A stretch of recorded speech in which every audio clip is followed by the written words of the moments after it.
Live from twitch.tv and youtube.com, it's Vtuber Talk. Today's guest is Lucks Shi. And now, because fish are friends, not food, here's your host, Jay.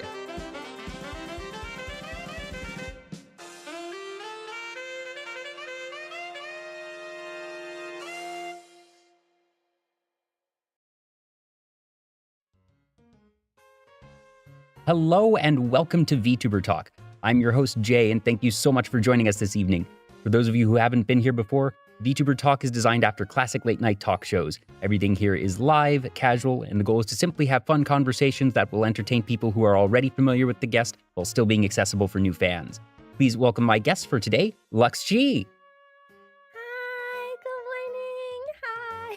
Hello, good morning, good evening, good afternoon, good time zone. So happy to have you here, Lucks, and especially given the difference in time zones, it is always a little bit of a struggle for folks when you're working on different continents, but hey, we make things work and you are here now, and I'm so happy to have you here. For those who might not know you, if you could introduce yourself.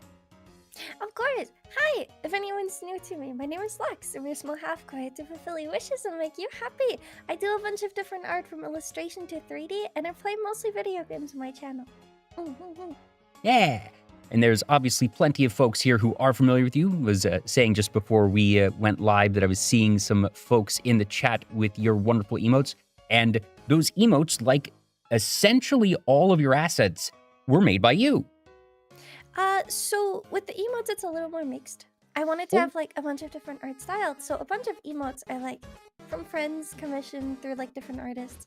But I do make about like 90% of my stuff myself.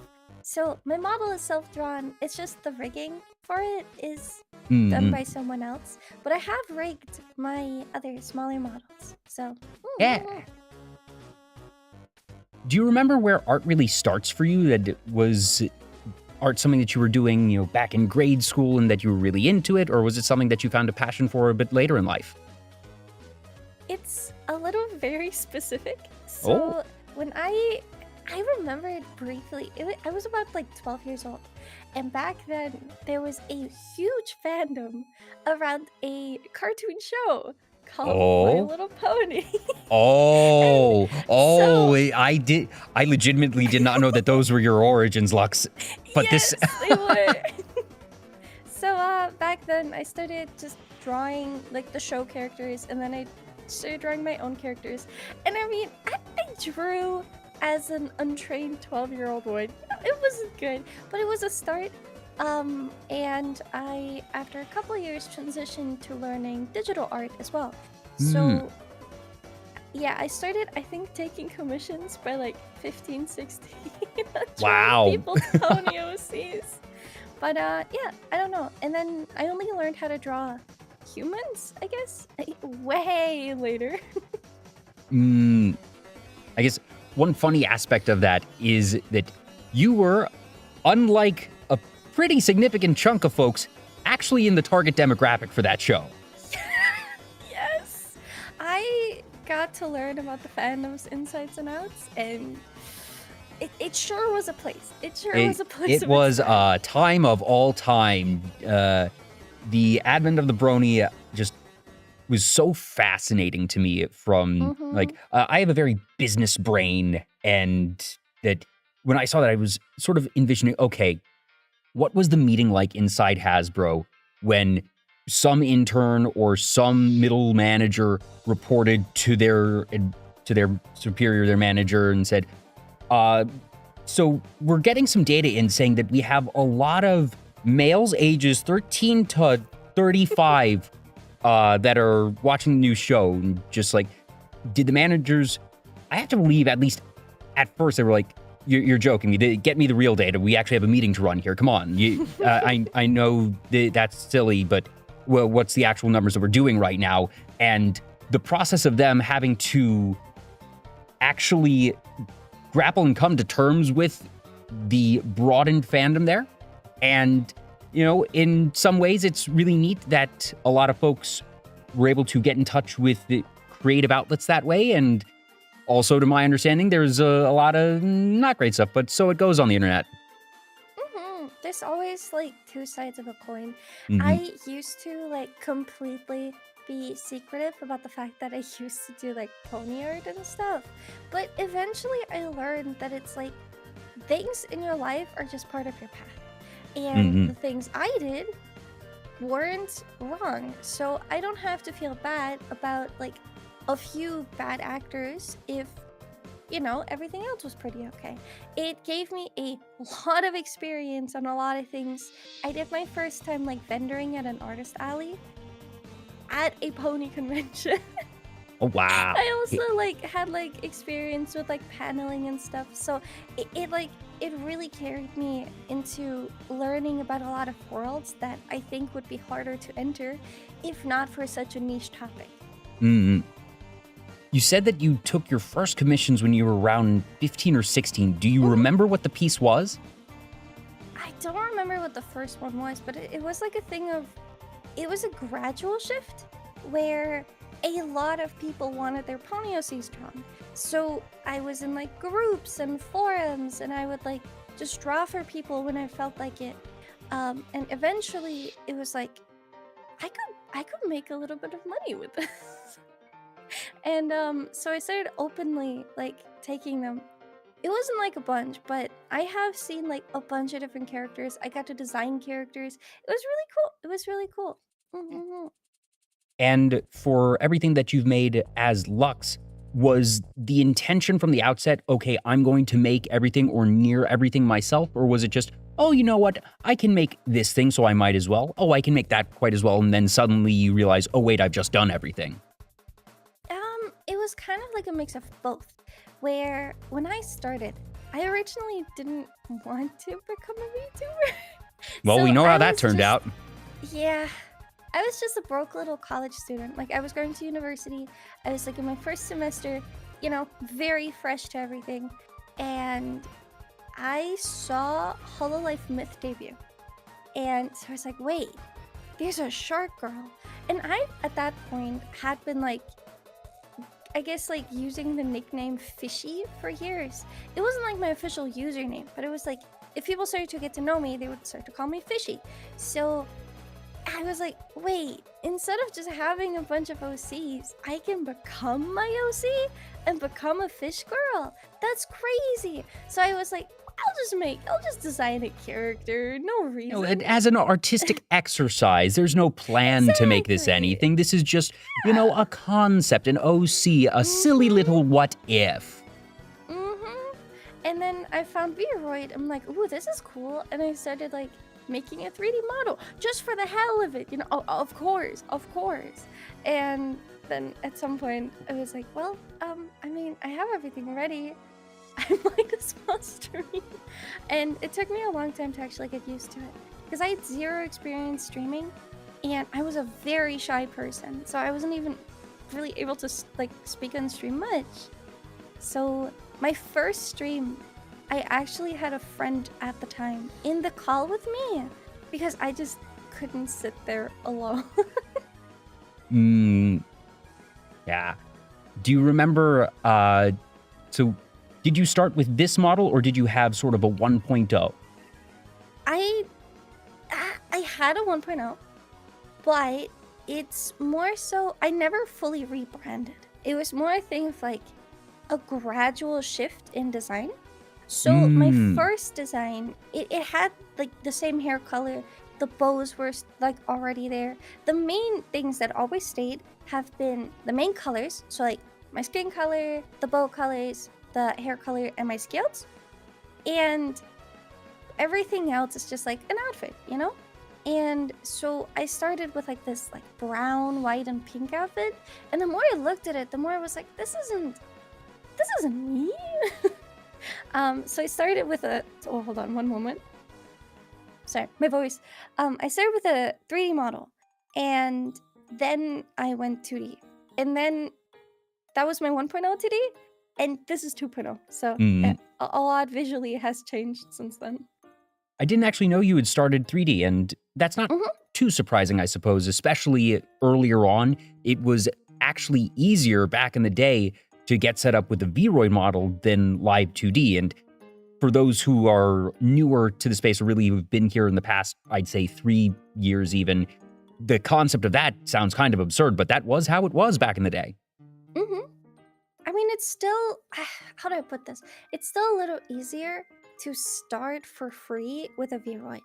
The thing I see is I started with the Vroid beta, where everything was a little bit more of a mess. But now they have the stable versions, and it's actually like genuinely a very good program. And I kind of wish more people used it better because the models that come out of it are as custom as you make them. So, however much effort you put in is the effort that it shows on the outside. And some people just kind of use it out of the box. And there's just, the world is endless, you know? You have so many possibilities. It's just about people's creativity at that point. So, admittedly, I myself have not actually looked into Vroid much. That honestly, my plan was never to be a VTuber. I don't know if I ever mentioned this to you, Lux, but I was a disembodied voice for the first 3 years of VTuber Talk. This model only happened at the 3rd anniversary because it was supposed to be a mascot. And I liked the designer who was like, well, what if I got it rigged? Just maybe. That I, too, am an accidental VTuber. It's really cute, though. See, that's how they get you. Listen, the big mantra is always, you either die a viewer or live long enough to become a VTuber yourself. Yep. But I never actually looked into 3D, but I'm obviously familiar with Vroid on the surface. So, you know, if I were to pick up Vroid today, there's the out-of-the-box one, obviously, and how much artistic ability would I need to know to be able to customize it? Or is it one of those more similar to the Suica models and others where it's just toggles for the customization? No. So Vroid, the way it's like set up to be is, so you start the program and you get the choice, do you want a feminine or masculine body type? And then from there, you have a bunch of sliders and everything to change around where the eyes sit. Think of it like a Sims creator, where you can move the eyes around, you can move the mouth around, you can move, like, change shapes and stuff. And the big thing with Vroid that a lot of people like to neglect when they use it for the first time is the fact that you can texture edit everything. So from the skin to the face to the eyes and everything, you can make it as unique as you want it to be. And the shapes just help support that. And a lot of people just kind of leave on the basic textures, color it, and call it a day. And I just feel like, you know, you're missing so much that you could do to stick out. Now, unfortunately, most of these things don't end up having microphone body shapes. They have masculine and feminine. Yeah. I don't think that many of them are going to have microphones anytime soon, but that's a problem of my own creation. The more unique you are, the harder it is going to be with pre-made and customizable stuff. But that's kind of the price you pay for it being cool. Now, for you, so you ended up starting with 3D, eventually moved to 2D, and you are still doing 3Ds because you actually have on your VGen, which is linked in the video description channel panels, commissions for 3D low poly avatars. Yes, so I believe it's been like 2 or 3 years now. So I had zero 3D modeling knowledge going into VTubing. I just used Vroid and was like, okay, calling it a day. And then from there, I got curious and I started using a bit of Unity to upgrade it. And then I got into like modeling stuff on top of it. So it was like a, you know, like everything is self-taught kind of way. I actually do have a 1-to-1 3D model of my 2D now that is hand modeled with like all the like fancy shapes and stuff for the mouth. But it's a learning progress. I can imagine. So yeah, I don't know. I just really like learning everything about art. And with like 3D, there's been like so many things that you have to actually learn. Because going in, it's not just modeling, you know, then it's like, how do I do the textures? How do I, you know, do that? How do I actually set it up to work? How do I rig it? It's a lot of stuff that you just kind of have to get into one by one. With the low polys, it was there was a demand by someone else that wanted a 3D model from me, and they specifically were looking for something low poly. So I was like, well, I mean, if I'm gonna do this, I can probably see how much I can do with this. Yeah, that at least And going and knowing yeah. that it's low poly creates a lot more flexibility. I'd imagine that obviously I'm not going to say it's easy by any means, but that it gives, like I said, that flexibility of you're not necessarily having to worry about the minute details of everything. So as an entry point, I can see how that would be much more practical. So yes and no. With low poly, it is also, you have to simplify shapes, you know? If you have a curve, you need to split that curve into more like of a zigzag. But you have to kind of figure out, how does it look good? And the less pixels you use, the more those pixels matter. Very true. Yeah, that yeah, I like that analogy, or that statement, frankly, of just the less pixels you use, the more each one matters, and that makes perfect sense because each one is going to physically take up more space and have a greater impact on the whole. And certainly for low poly, it means that you're working with more jagged angles, and that's part of low poly. That low poly is polygon of the number of actual shapes that you are using in aggregate. Mm-hmm. How many of the low poly models have you made? Because you mentioned that these were a little farther back. I'm not sure if these are ones that you've done more frequently and just kept on the VGen, or if you do these still with relative frequency. No, so the low polys are relatively recent, within like the last year. Oh, I see. I think I have 4.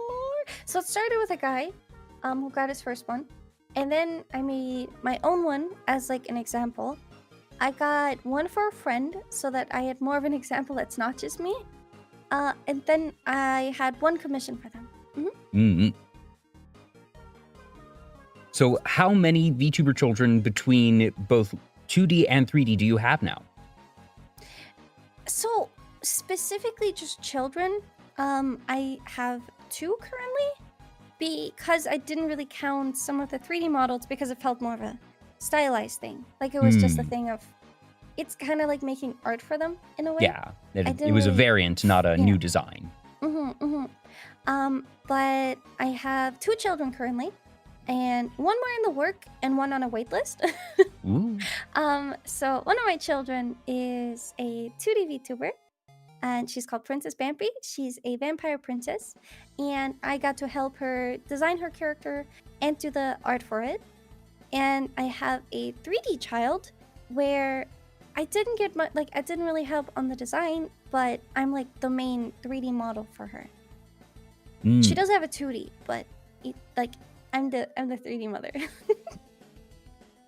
So for Princess Vampy, if you said it's a vampire model, that's very different from a half-koi magical girl. So Yeah, I'm a little bit. kind of. I'm It's curious. Do you know soft. what drew them to you, and I guess how your style fit what they were looking for? We've been friends for years, so it was kind of like, like familiarity. 'Cause Gotcha, that I've been makes friends sense. with Bambi since before either of us started VTubing. Because funnily enough, we knew each other as like friends, and then I started streaming, and then half a year later, she started streaming, and then because of that, we started like talking more again. Was it at all challenging having to shift to such a different concept when it came to the character design, or was it something that just sort of clicked as you got there? It sort of clicked, especially because I kind of knew what she liked. That does and make it's sense not too, as well, like- that having been actual friends, that you would know almost intuitively the different things that Yeah. she might be looking for. So a lot of the things were like, a lot of the design elements were just like stuff I would enjoy too. It's a very like purple and soft design, so it's, I don't know, it wasn't that bad. I designed a handful of characters, though I do feel like I very much fall into, the things that I like. I like a lot of like big poofy skirts and like cute hairstyles and stuff. But I've been trying to like branch out a little and get practice with different styles. So yeah, I don't know. I'm trying to like work on my design power a little bit more. When it comes to different styles, do you have any that you're specifically trying to get better at? Because you said that you're experimenting, but any on the top of your list, so to speak? So when it comes to vibes, I feel like a lot of my designs that I make by myself are more so like cutesy and soft and like cute girl type of designs. So I kind of want to branch out more into like the more cool, like badass girls. That makes I don't sense. know. I wanna see them more because I really like seeing those design elements in others. So I want to learn how to do them myself. Yeah. Now, you also do your own backgrounds, and the image we have here is for 3D backgrounds. And was that something that came about while you were still using the 3D model, or did you get into backgrounds as, I suppose, a newer thing, and that was a necessity as you decided to become a VTuber? It was way later. So I used to just run normal like graphic design overlays and stuff where it's just like shapes and colors, you know? I still have those, and I do use them for like specific things, but I really liked seeing everyone have like cool backgrounds, like their living room or their bedroom. And so I wanted to make one myself.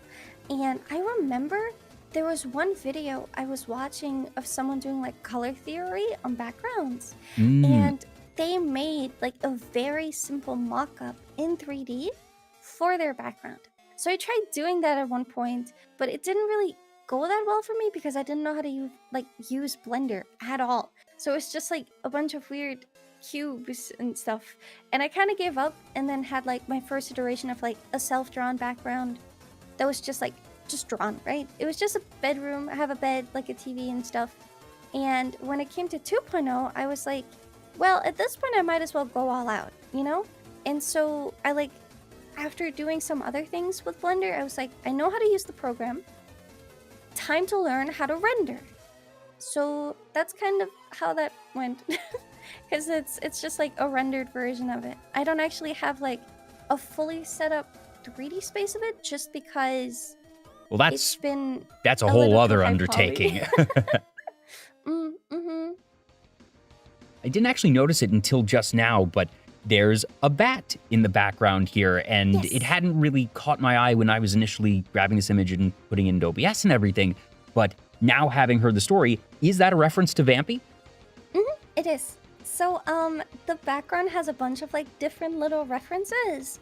There's also technically like a little overlay version where it shows my desk in the front, and I wanted to put like a bunch of little things. So, I believe on the left side, there's a bunch of video games on the bottom that all have like random titles. So I made like a copy of Elden Ring. That's Elden Fish and like Final Fish 14 and stuff. A lot of games that I played, but just I put the title Fish into it. And then next to it is actually one of my best friend's mascots. And that's also the one that I'm the 3D mother of. And then we have a little star just like tie into like the magical girl lore and stuff. A VR headset because I played a little bit too much VR chat at one point. On top of it is Bucket Lucks. She is a creature. She was just supposed to be like a silly little gag of like, hey guys, look, here's a drawing of me in a bucket. It kind of escalated. People sometimes like to. Was that the first instance of that design in the bucket specifically? No. So, Bucket Lucks is. I had a stream where I wanted to play like a silly little VR game, and it was like about like milking cows and stuff. It's an arcade game where you milk cows, and so I was like, okay, I need like a little doodle to go alongside it when I post about it. And so I drew myself with cow ears sitting in a bucket, and then I like really roughly raked it. And for some reason, people really liked her. I don't know why. People love their people, the scuffed little gremlin model. They do. They're fun. They do. And then they started calling her Bucket Lucks, or Blux for short. And then people started making up things like, oh, she's the real streamer. She's not actually, it's not actually Lux. And I'm there like, that's not even a different entity from me. But yeah, I've since made like a 2.0 of Bucket Lucks. And I don't know why. She is kind of like my daughter, but I really hate her. Oh, but yeah, in the beanbag, there's my mascot. That's my Shifood. Yeah, There's all the Shifood. silly little guys that are in chat. I love those guys. I'm like their biggest fan. But yeah, on the right side, there's just like a switch, and then at the bottom, I think there's a yippee creature, like little like yippee. Yeah. It's because I don't know, I just started saying that a lot for years, and then it actually has like a tiny little blue flower on it, which is. There was this friend I had that has since sadly graduated and moved on to other things. And she was an airplane mascot. And her design had this like really big blue lily in it. And as kind of like an homage to her, I wanted to put that in. Oh. And then there's my anchor. That's my magical girl weapon.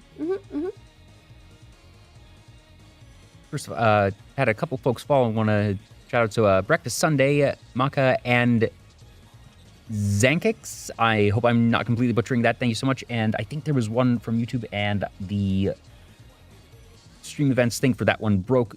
Super sorry about that, but I also see folks in chat over there. Thank you all so much.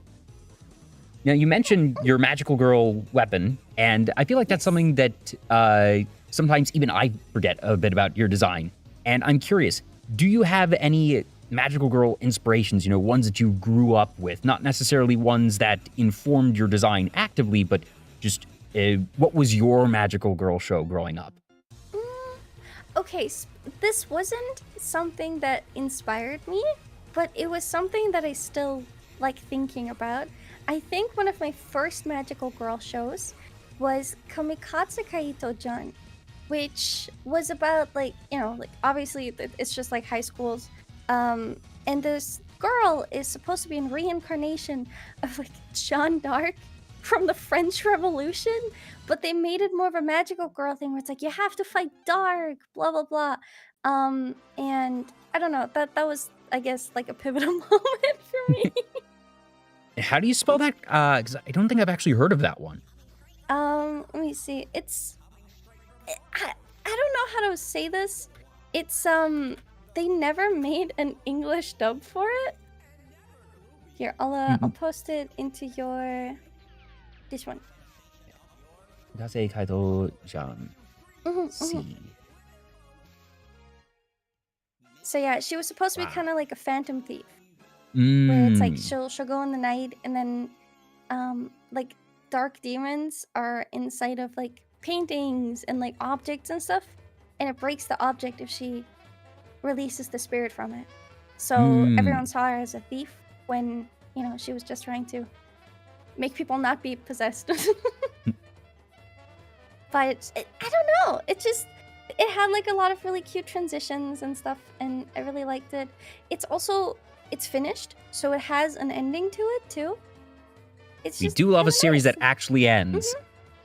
But yeah, so it had a German dub. So growing up, that's what I was going to ask. It was like, okay, so if it didn't have an English one, how do you come across it? And was it going to be a German dub? That'll do it.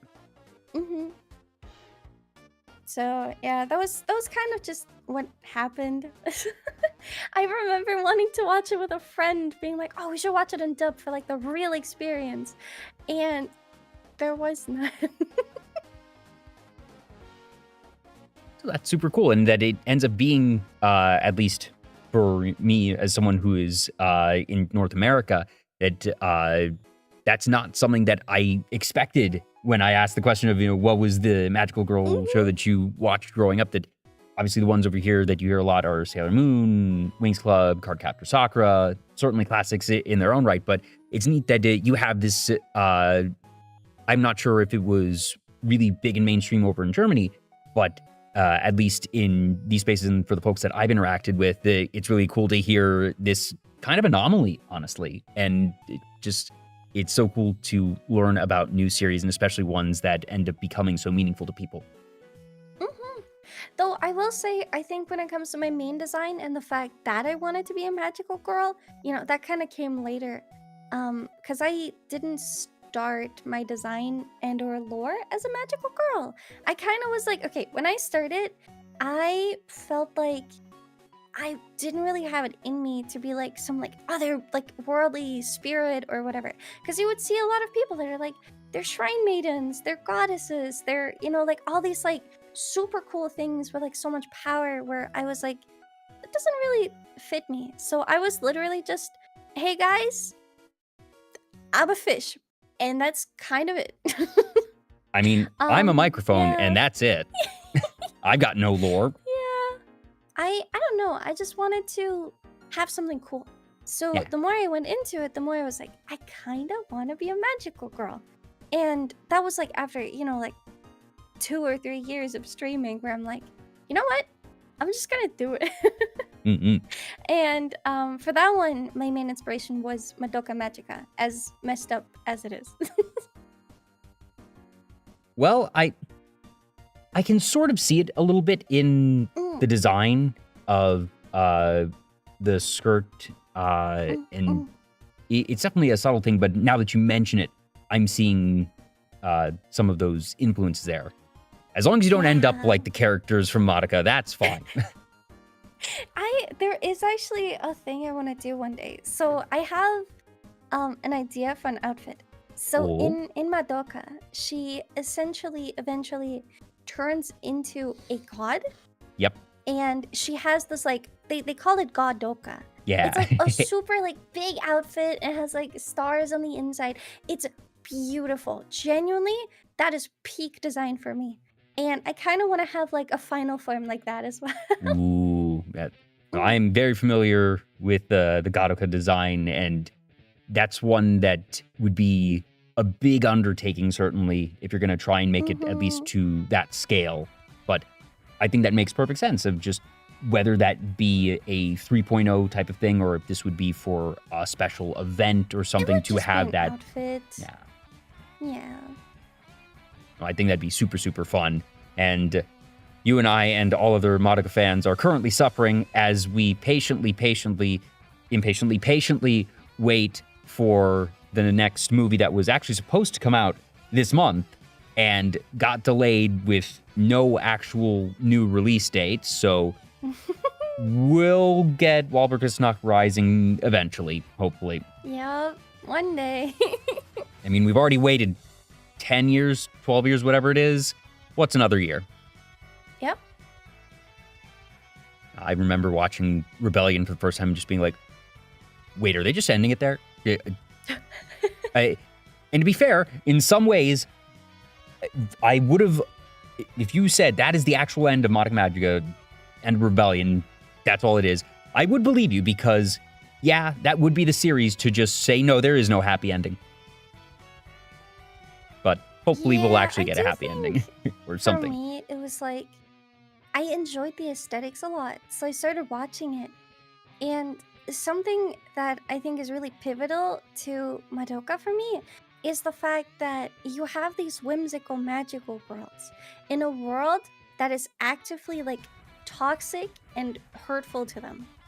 And the fact that some of them still keep that magic inside of them is something where it's like, I want to keep the magic inside me too, no matter what happens. Because, like, I mean, we all go through stuff, and, like, obviously, maybe not what they go through, but, like, at its core, it's just something that's kind of, like, nice to look forward to. Yeah. It's, the inevitable struggles and being able to make it through those and not giving in to despair, and those general themes are definitely resonant. I think that's part of why the series ended up being so successful. Now, another series I know you really enjoyed, and it's certainly a more recent one, but while not as intense per se as Madoka, can get fairly intense, is Oshinoko, which obviously, without too many spoilers, can get very tragic in its own way, but you mentioned that it's one that you really enjoyed, and I know it's one that you actually included a toggle for in your model. Yes. Hold on. Let me. I do have the star eyes. Yes. I just I felt like, I don't know, I just wanted them because like a lot of VTuber have like they have like happy eyes, like, you know, some sort of Yeah. happy eyes. And I remember back then I actually had like normal like yellow little stars, and then Oshinoko came out and I'm like, I mean, I could just change it. Yeah, no, they're cute. Yeah, Look at because it. yeah, star eyes are a thing. But Yeah. and honestly, as soon as I saw those, I was like, wait a minute, why don't more people have those? Because it's such a, even if you don't know Oshinoko, they just look good. Mhm. They make sense. Yeah. They are generic enough in design that I feel like basically any model could have them. But Mhm. for those that know Oshinoko and know the various connotations of it, it just gets even better. Mhm. I do think, like, in general, I didn't actually know about Oshinoko until the anime started. And Same. a friend of mine that was reading the manga was like, hey, I want to watch this. Can we watch this? Can we? You know? So I watched it and I really enjoyed it. I remember, because, like, the first episode of it is a double episode where Yes. it's like 1.5 hours of it. It's Yeah, it is crazy. I think it is the equivalent of 3 episodes broadcast length. Yeah. That it's not quite a full movie, but it could be written off as a short movie. And the success of that extended premiere, I think actually did a slight disservice to the industry at large, because now you see a lot of series trying to do 2 to 3 times length premieres. And for some, it works and is earned, because I think for Oshinoko, it is a statistical reality, I will say, for any series, that viewership always drops off after episode 1. You need to get people in on episode 1. If you don't, they're not going to watch. So you're always going to have some amount of drop. And that for Oshinoko's story, if they were to just show the first 22 minutes of that, it's not going to be a accurate or complete representation of the series, and it's not going to end up with enough time to really tell any major story.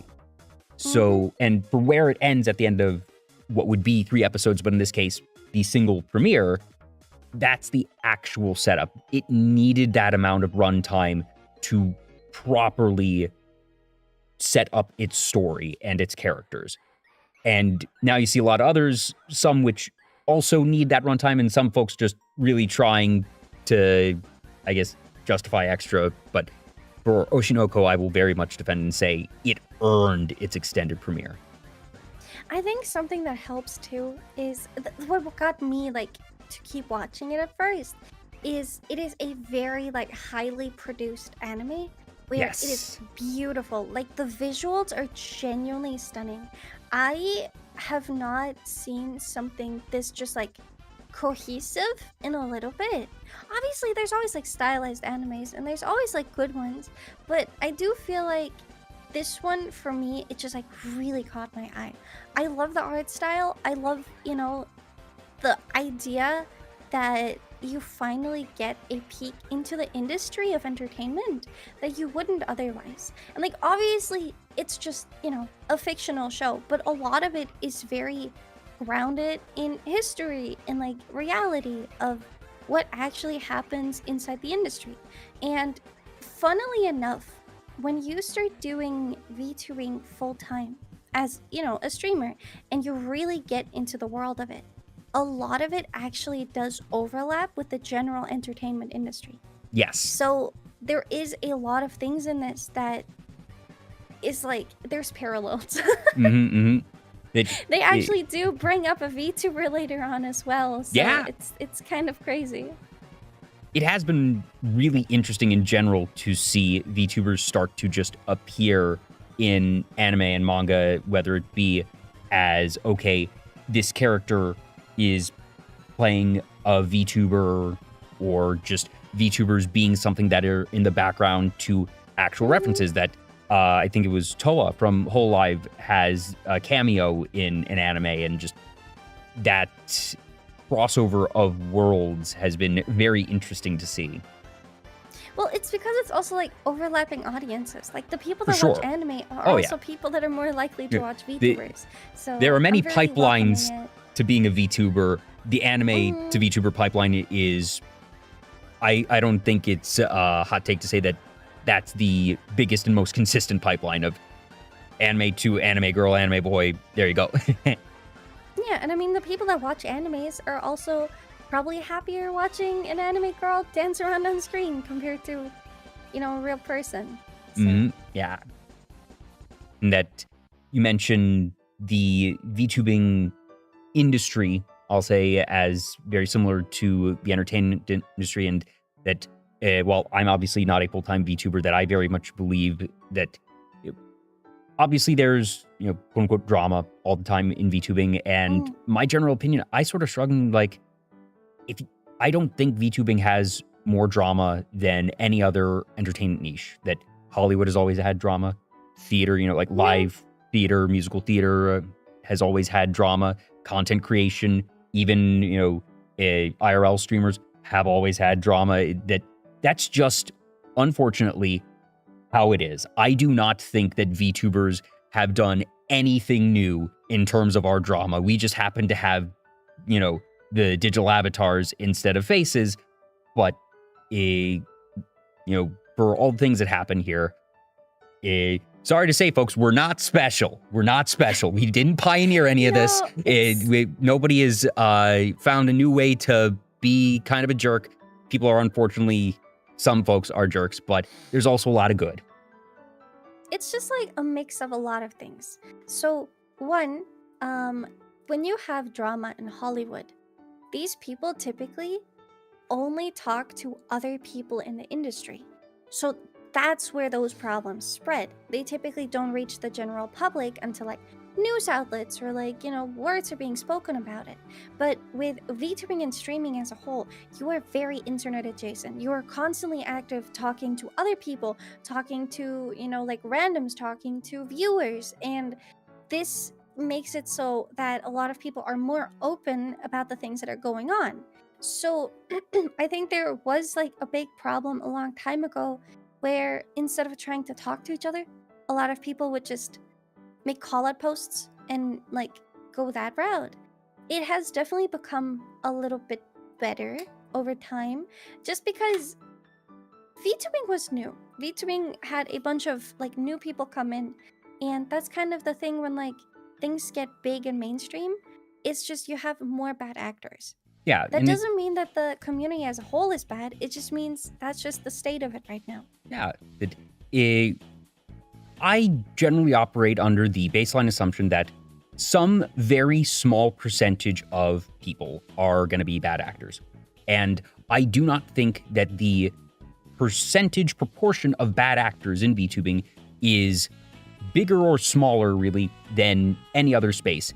But that as a space and industry grows, so you have more people in it as a whole, the absolute number of bad actors will also increase. That doesn't mean the percentage increases, but that if you're only seeing and if your algorithm is consistently feeding you the results of those bad actors, it can give the impression that there is somehow a higher proportion, but I don't think that's the case. And that certainly there's a lot of good, and sorry to veer into some not so happy stuff, but in a way I also say it as happy of, no, I don't think it's actually that bad. I think that the state of things are actually better than most think that it is.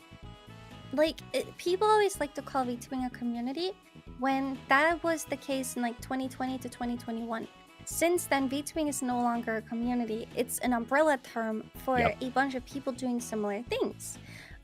For me personally, there is how do I put this? I feel like VTubing, it's a little more grounded for some of the people that work really hard full time.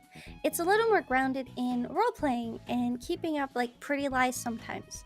Because if you have a pretty avatar, a lot of people want to keep all this stuff behind it also pretty, Yeah. So that is definitely a thing, and I don't think there's super anything wrong with it. A lot of people play into illusions. and immersion, and it just makes like the experience like really full. And sometimes these lies and illusions, when they drop, it can, It can be jarring cause, for folks. yeah, it can be like very jarring.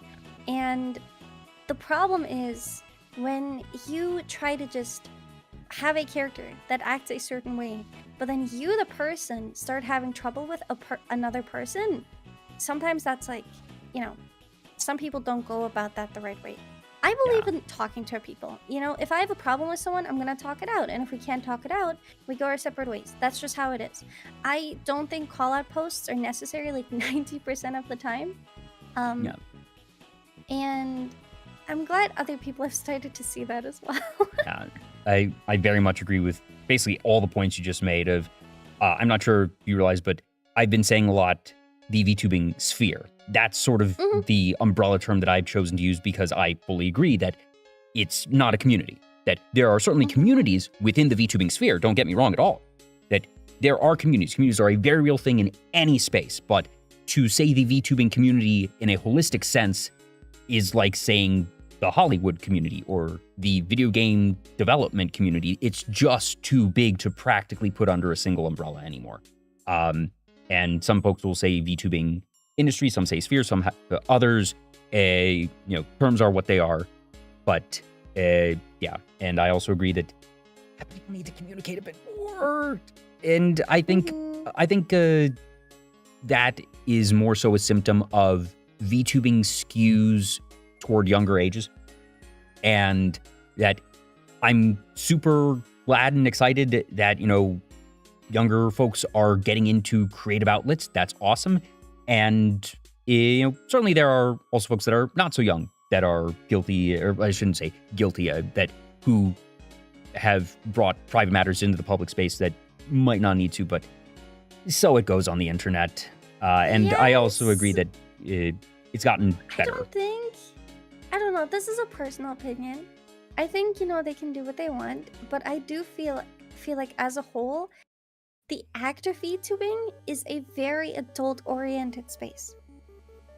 There's a bunch of family-friendly creators and things that, teens can watch, but I feel like being the character is a little different. Just because it's very expensive. It requires a lot more thought, and a lot of those things go unsaid because that is part of the immersion for people.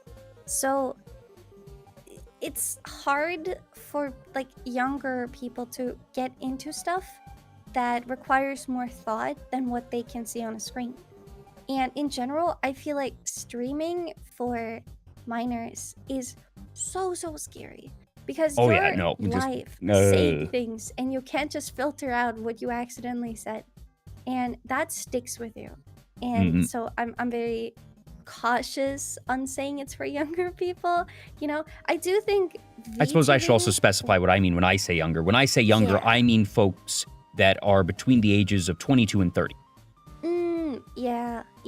It is definitely, there's a lot of people in their early 20s that are still developing themselves as a person and what they want to do in life, and that does cause a lot of problems sometimes.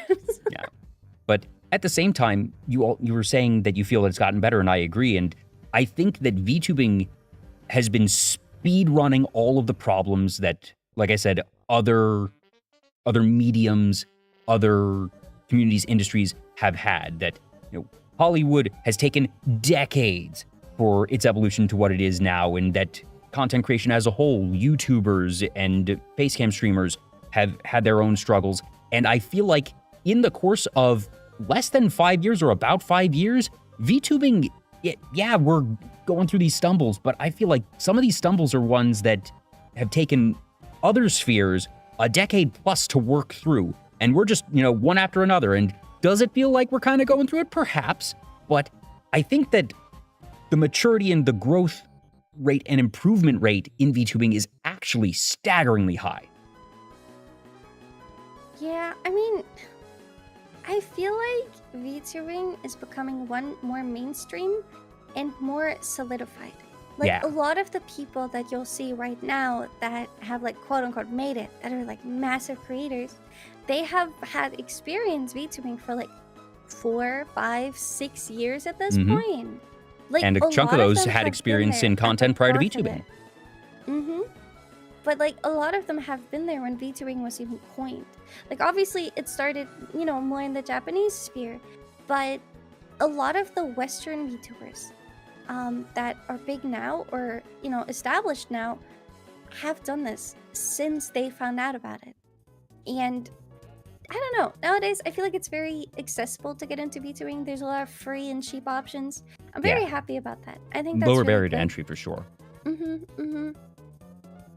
I do like the passion that you can pour into it, because like I feel like people get a little carried away sometimes. Like there's so many things going on. Like when you start your stream, you have your chat, you have your analytics, you have everything that's going on visually, everything that's going on audio wise, and then you have to keep up the conversation, you have to do this and that and keep people engaged.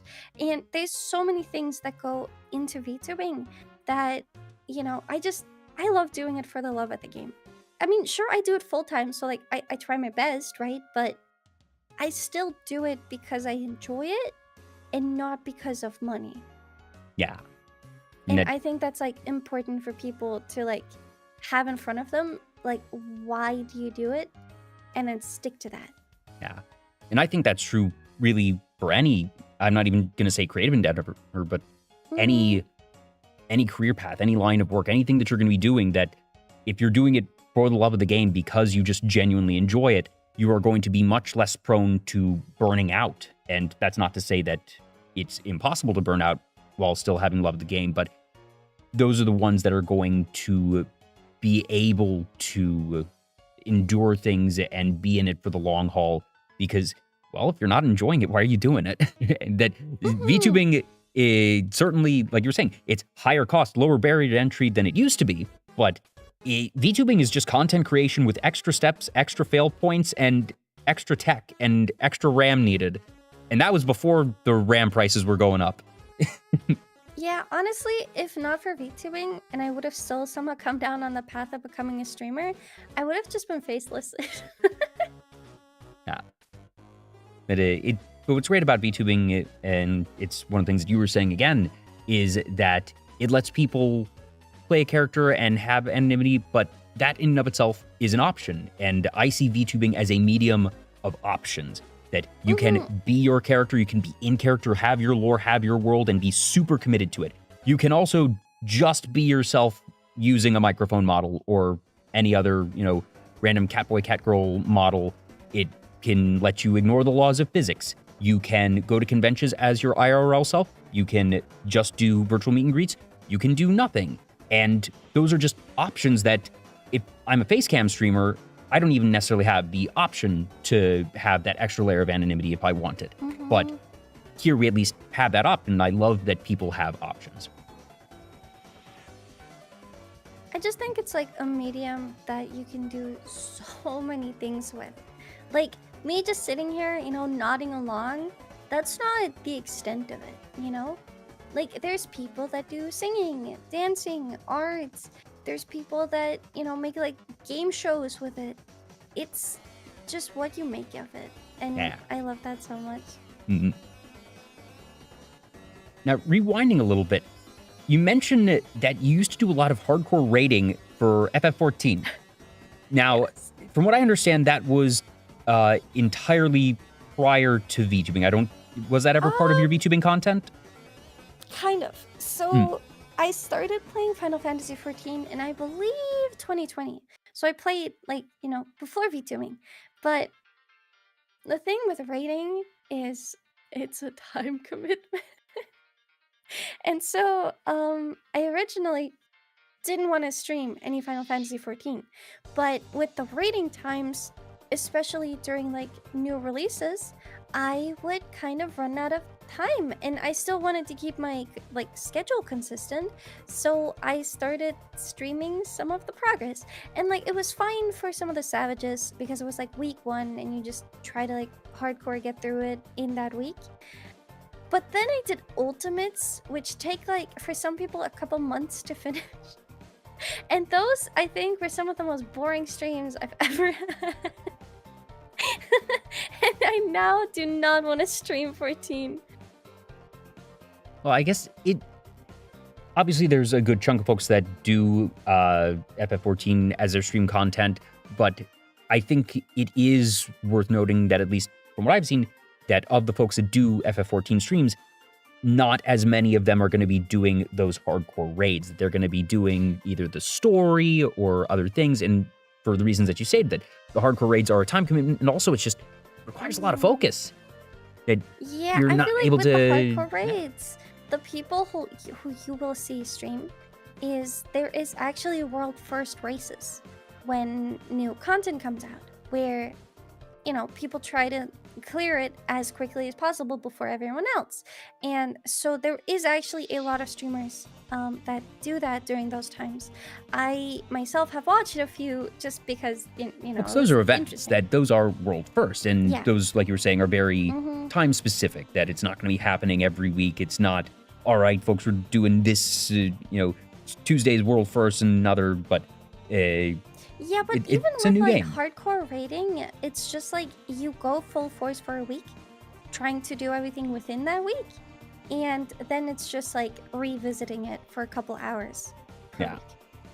So it's not too bad. It is very similar in that regard. But I do also think the audiences of 14, there's like two different ones. There's one audience that really likes seeing players go through the story because, they want to see someone re-experience what they've experienced. Yeah. And then there's the raiders that try to see how other groups are doing, or try to see, like just watch someone clear the fight. So I don't know. I don't think I'm someone to do world first races. So unless I try to do that where I make like a fully like VTuber static of rating people, I don't know if I'll stream that again. That's very fair. One thing you have streamed, though, is a all-timer game. It's something that is just absolute classic. People know it. People love it. You organized a whole tournament for it, and that's Garfield Kart. Yes. Garfield Kart started as a little bit, so I can even tell you the reason it was specifically Garfield Kart. It plays very similarly to Mario Kart. It's very similar, just a little more bare bones. You have the items, you have like, that kind of stuff. But, so I believe the game is typically like $15, but it will regularly go on sale for 90% off. So you essentially have a PC-based karting game for $150. So that was like the reason. So a couple of my friends started just playing that casually way back in the day. And we streamed that a bunch. And then eventually we were like, it'd be funny if we just made a tournament on this. And that was like Garfield Kart number 1. That was when I was still 3D. That was like my little baby tournament. It was a mess. But I was like, I really want to run this back. I feel like I could do better now. So I think it was like end of 2024. I did run it back. And I like fully made like 3D assets for it and stuff. And it actually went really well. So I think we had a turnaround of, was it 24 people that all actually showed up? Oh, So, wow. Yeah, we had no one call out. Very surprised. That's amazing. Just that. Oh, because I run my annual charity marathons, and that I've been fortunate to have a lot of folks, and it's just, things come up. People have lives. People get sick, or their internet goes out, or something family related comes up, and it's nobody's fault. But just statistically, when you're working with a big group, you kind of plan and have your fallback plans of, okay, 1-2 people are probably not going to be able to make it for legitimate reasons. So hearing 24 and everyone showed up, holy cow, that's a lucky day. It was a 2-day event, where day 1 you had all the like brackets and stuff, and then you had the finals. I never got around to editing a video on it, sadly, and now I'm like scared because it's kind of outdated, I feel like dropping this now would be a little late, but I'm still kind of Maybe what you do is, judging from the way that you're talking about this one, I feel like would it be reasonable to say you're probably going to do another Garfield card tournament at some point? Not on a timeline, not saying next month, next week, but at some point that maybe what you do is you get that ready, and whenever you decide that you want to do another tournament, that's when you drop those videos to help sort of drum up hype and remind folks of the last one. And then it becomes something of quote unquote recent again, because it's then related to the next one. Yeah, that's an option. Yeah, just spitballing. I do want to like do a couple more tournament-based stuff. I very much, having started VTubing all by myself and like having to work on most things myself, I kind of got into this mindset of like, if I don't make it happen, it's not happening for me, you know? So a lot of my collabs and stuff for the longest time used to all be organized by me. I would invite a bunch of people. I would like ask them, and only within like the last year did people start like inviting me more to stuff. And I'm very, very grateful for that. So I don't know. I still want to organize stuff, and I feel like I'm starting to pivot towards the idea of doing bigger projects, because it's like I know enough people to fill big projects now. Like I have a lot of friends that I want to get involved in things. It's just, facilitating it is the hard part. Yeah, that's the constant struggle, and I am very, very familiar with that on my end as well. And it's, well, frankly, it's the hazard of content creation as a whole. Certainly nothing unique to VTubing there of just, well, everyone is doing their own thing, therefore everyone has projects, therefore everyone is busy, but also everyone wants to be in other people's stuff and really appreciates getting invited, but then it's all right, do I have the time? And it's almost a catch-22 of things, but you're right, someone's got to do it, and it's always really, really cool to see things come together. And I think that's going to be one of the big things of 2026, because obviously large-scale collabs and events have been a thing for a long time. But I feel like in the past year or so, bigger scale events have become more common. And I think part of that is related to what you were saying earlier of folks really getting solidified, in that as the folks who have been here for 3, 4, 5+ years are still going, that they have that ability, that knowledge, that organization, and for lack of a better term, that network to help set up something that is going to be larger scale. And frankly, that's the type of thing that led to us meeting, because prior to December of last year, so 3-4 months ago, VTubing's a big sphere, even now, and that your name, just for one reason or another, hadn't really, come across my feed. I don't think I'd come across yours, but we met via VTRP, which was the GTA roleplay server that was organized by Barry and Grimmy, and we've seen several others. There's actually one going on right now, District V, but we've also seen, Vcraft and a bunch of others, where whether it's, Minecraft SMPs or roleplay servers, but these big events that bring a lot of people together, and the fact that they can be on your own schedule, not necessarily restricted to a more cohesive thing like a tournament. And I see both those and things like tournaments happening more and more often, and I think that's really exciting. And I think that people are realizing that there's a lot of ways to make something cool, large scale, that is also a very lift all ships proposition. In general, so I was actually part of VTRP Season 1 already. So Season 2 was me like coming back to it again. And it was really exciting to meet like even more people, because a lot of people from Season 1 did come back. But then on top of that, we had so many new players. So it was just really exciting. And I don't know, I wouldn't trade it for the world, like I really enjoy VTRP as an experience and the people. And I hope to be part of more roleplay events, because I used to not really like role-playing much, but I'm starting to enjoy role-playing in games, where it's like you have like the facilities to not just have to imagine, but like also have a little bit of like a visual side to it.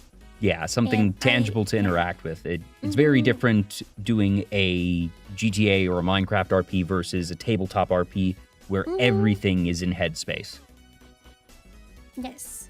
So I'm very excited about that. There is another roleplay event that is coming up in March that I'll be a part of, where it's facilitated on Minecraft. So I'm really excited for that. In VTRP, you played Juan Vanilla, and Yes. that, if memory serves, you had initially wanted to be a fish, as you are, but that fish were not an option in that server, and neither were dogs, so you decided to just be a human-shaped dog, or maybe I'm misremembering and that was somebody else. So, no. So, season 1, I had a very basic character where I was like, okay, I don't know how to roleplay. I don't know what kind of character to make. I'm just gonna make something that is adjacent to me so I can get used to the people and the world, right? And that was like my entryway into it.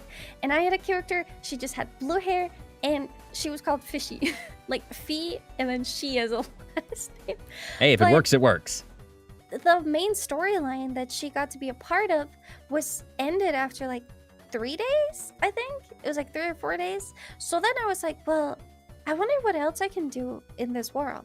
And back then they let us make NPCs and like, you know, NPC model characters.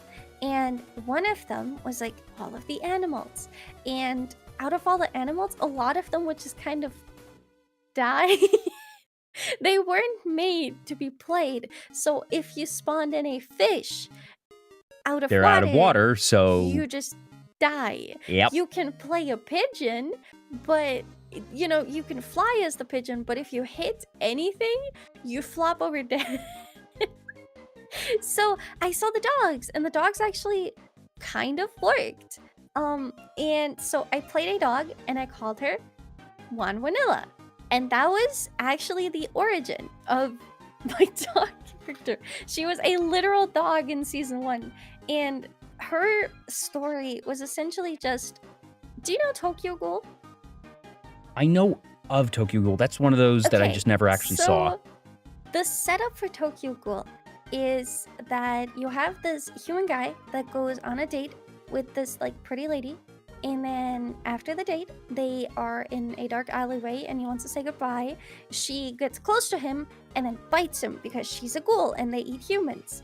And before he dies to her, a bunch of steel beams fall on them and he wakes up in the hospital. She's presumed dead, like at least episode 1. And then he wakes up, goes home, and finds out he's now half ghoul. Because like the doctor messed with him and stuff. And so he has like lived with that. And so the idea of dog was that she went on a date with a girl and she was human. And then steel beams fell on them. And she woke up and in the hospital looks down and sees, I have paws now. So it was literally just, you know, that. And so I would like go do like a bunch of crime and stuff for no reason. But I was robbing houses with the pretense of like, I need to find the doctor that did this to me. Ah. But like back then, I was not, you know, I was not that good at doing what I did. So, you know, it was mostly just like a silly time. But then I was like, I really liked my dog character. And I at the time already go woof woof, you know, like after I was going to ask, did Woof Woof start in season 1 or 2? Yes. Woof Woof started in season 1. Because I wanted some sort of way of signaling that I'm a dog audibly. But yeah. I was a little bit more psychopathic back then. And then for season 2 coming around, I was like, I really want to bring the dog back. Because the dog I chose was big enough to actually drive cars. So I loved the hilarity of like, gosh. Wait, is the dog driving? Is that... Huh?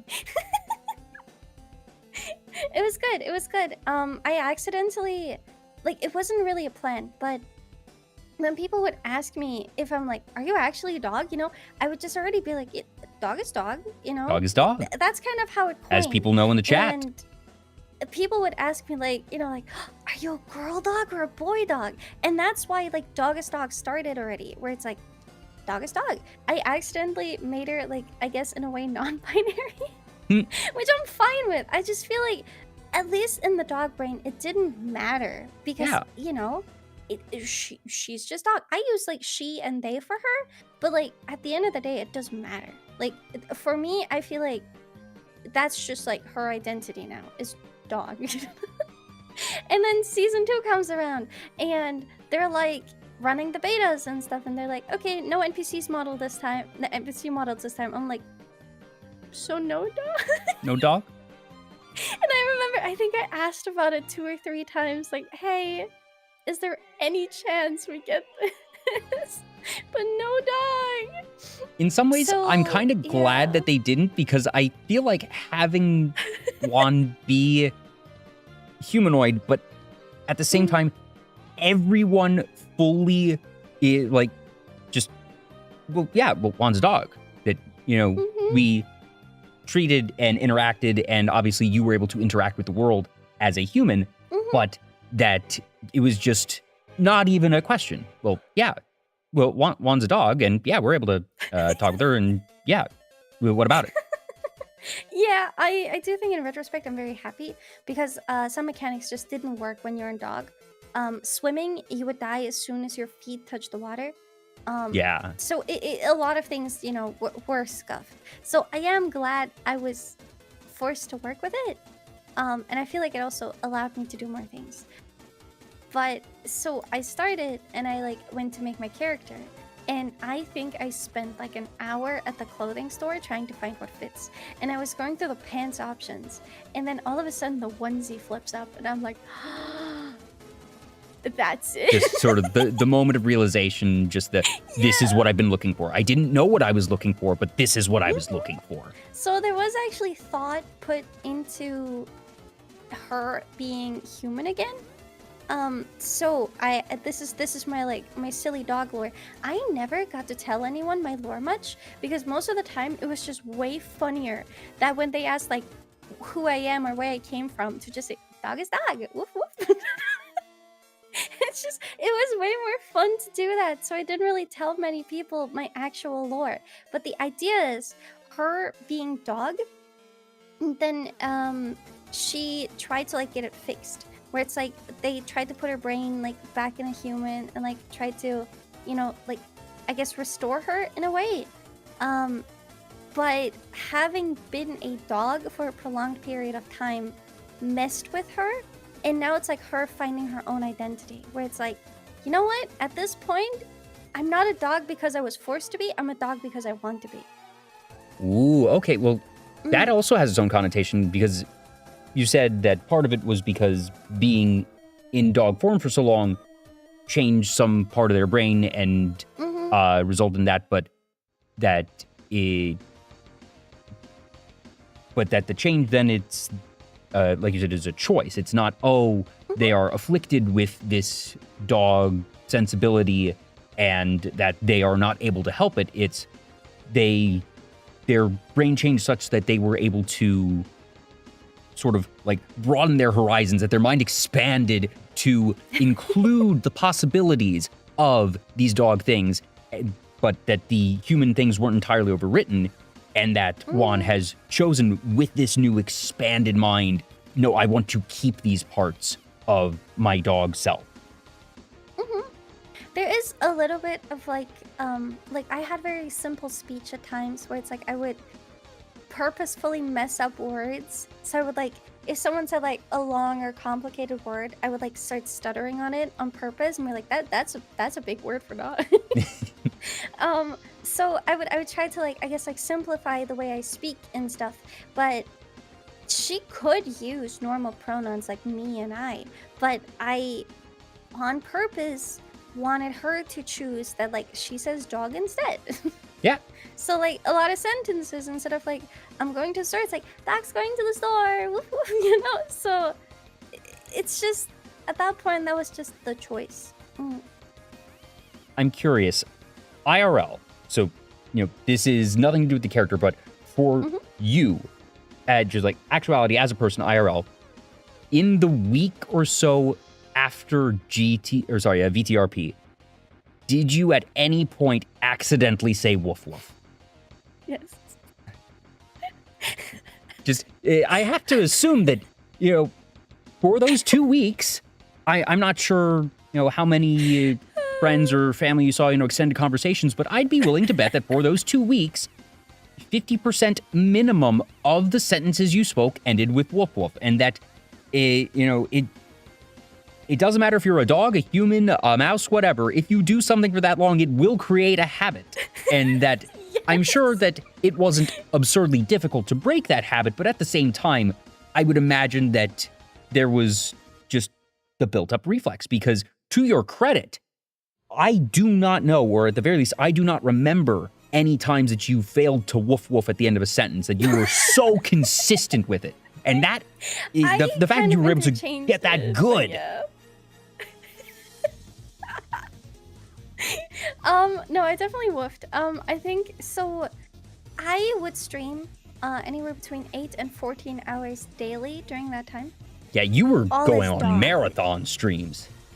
Yes, and I think the worst part was because for the first 1 or 2 days, I would have to, actively think about my sentences. Where it's like, okay, if I'm gonna say this, I have to replace that and this and say woof.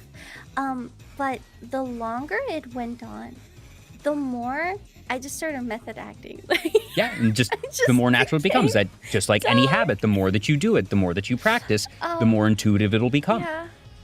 And the worst version of it was the fact that when it was over and I was starting to speak, to people normally and stuff, a lot of sentences in my brain where I would pre-plan and it's like, okay, I want to make this thing happen today.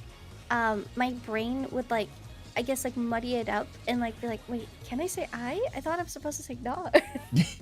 You had to reverse train yourself on not just the whoops, but the overall sentence structure. I hadn't even thought about that. The overall sentence structure really messed me over. It was I feel like I lobotomized myself for 2 weeks. What a fascinating experiment. That's something that I could see actual academic studies being done on of, okay, if we have somebody change their pattern of speech for 2 weeks, how long does it take them to actually acclimate to that? And how does it take them to disacclimate and revert? Yeah, I definitely I don't know. A lot of times it's woof woof wasn't just an addendum. Sometimes I would just use it as a response too. So, it's people tell me speak, it's woof. Yeah, it's a general purpose exclamation. Yes. I still sometimes woof woof, but now it's just kind of I just want to do it. I could not do it, but it's more fun giving into it. Yeah. And that one was a very good dog and a very fun character, and that, there we go. The broadcaster had quite a good time with Juan Vanilla. Yeah, I feel like we didn't get to hang out that much, but the times we did was really nice. Yeah. And for me, sorry, you go ahead. No, go. I was gonna say, my character was deliberately generic because I sort of walked in not knowing what I wanted to do, but also knowing that it was a season 2. And that I had actually played the broadcaster before in someone who is actually in chat and was chatting a bit, Desync. The first RP that I had done in a game was Desync's VT Dark RP earlier in the year, and that I had made the broadcaster and operated him a certain way. Broadcaster actually became the mayor of the town for a good chunk of time. He did not want to be mayor. That there was basically an ongoing feud between several different factions in the city, and the broadcaster saw things basically ready to descend into just chaos and all-out war. And the core tenet of the broadcaster is that he is a true neutral character. He has certain desires of his own, and that at the end of the day, he wants something that is fun, but at the same time, doesn't necessarily feel strongly about one faction or another in many cases. He's not going to go out of his way to hurt someone unless there's a real need to. That even if it benefits him, as much as he wants fun and obviously certain things for himself, he's not going to instigate the ire of others without really significant cause to do so. And so the broadcaster just sort of, like, I as a player and as a character with that sort of exasperation just said, fine, I'm running for mayor now because I see these two parties are going to be at each other's throats, and if either of them wins, this town is going to just devolve into chaos, and the type of chaos that this is about to be is not fun. You two need to calm down. Folks, elect me mayor. I'll mediate this, and we can figure out a way, because as an actual person, not the broadcaster, that Jay, I feel like the direction that feud was going in wasn't actually going to be fun.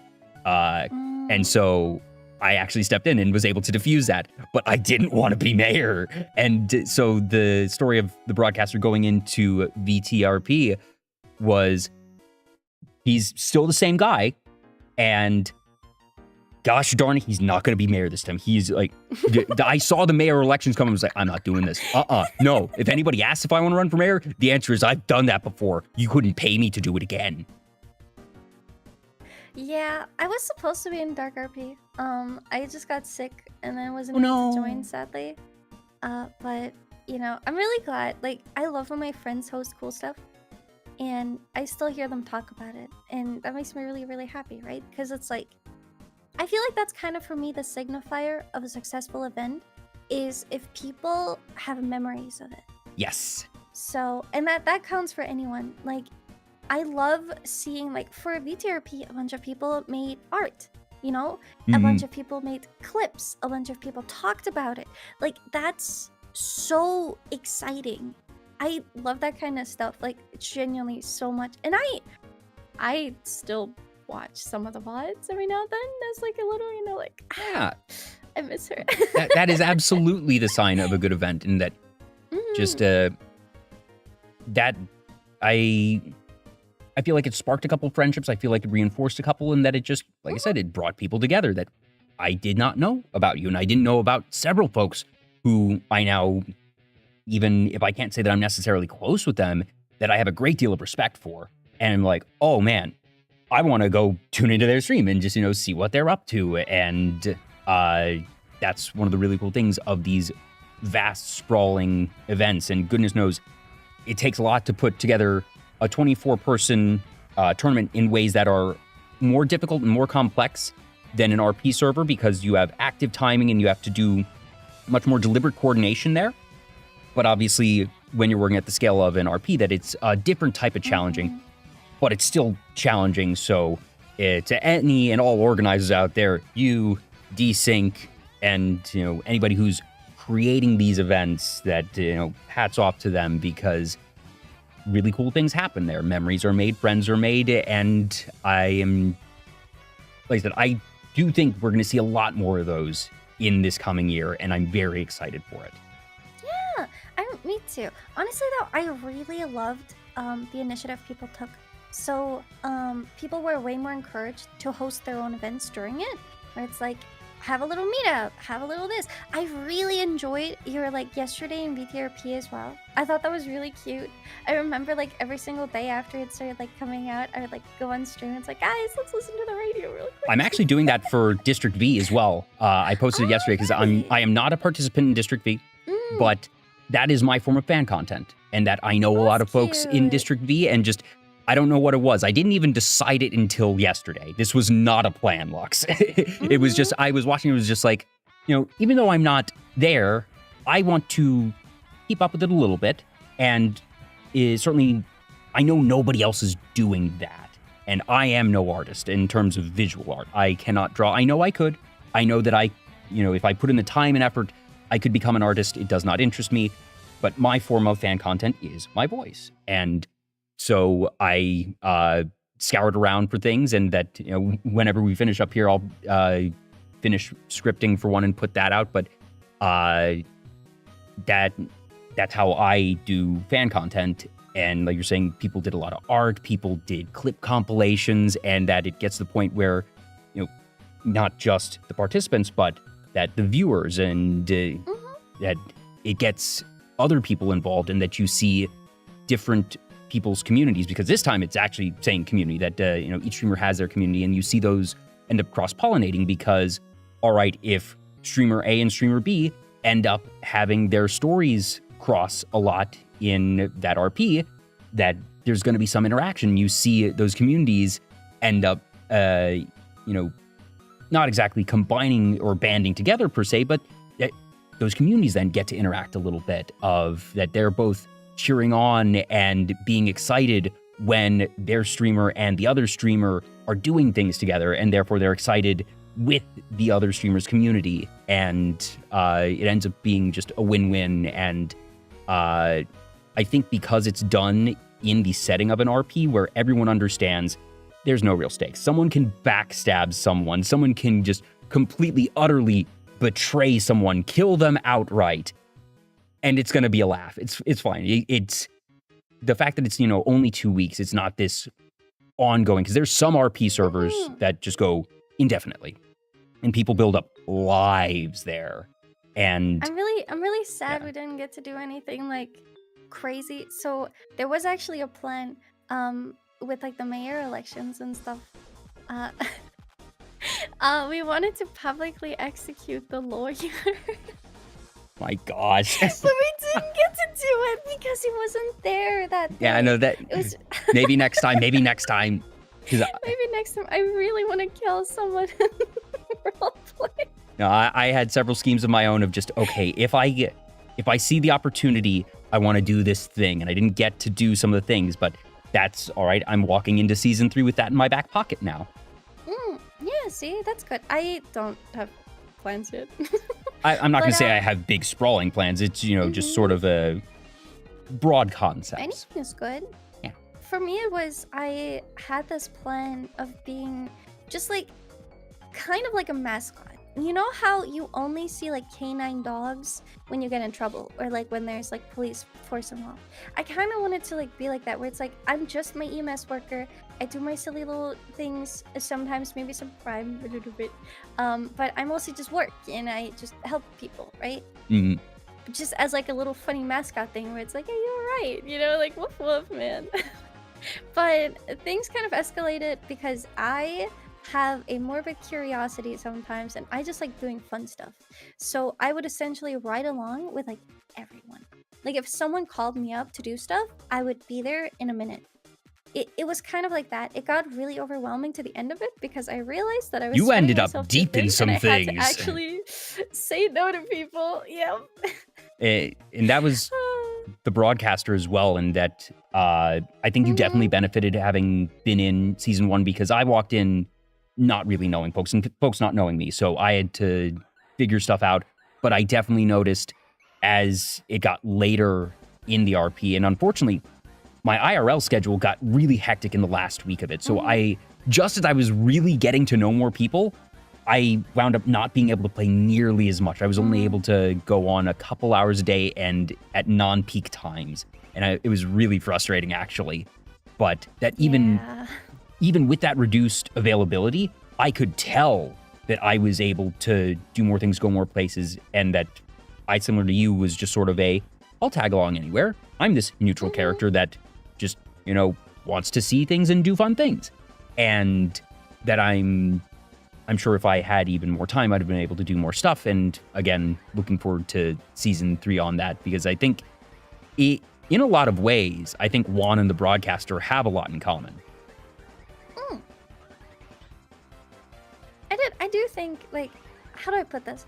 I feel like with Dog, it was becoming a thing of like my, I guess, story arc over the course of the server kind of boiled down to, she was like, afraid like a dog. You know how dogs like get scared of like thunder and everything? That was kind of just her, of like, most things would scare her, but then she would also just do whatever she felt like in that moment, essentially in a dog brain moment where it's like, like, oh, we're having a conversation, oh, squirrel, like, kind of like that.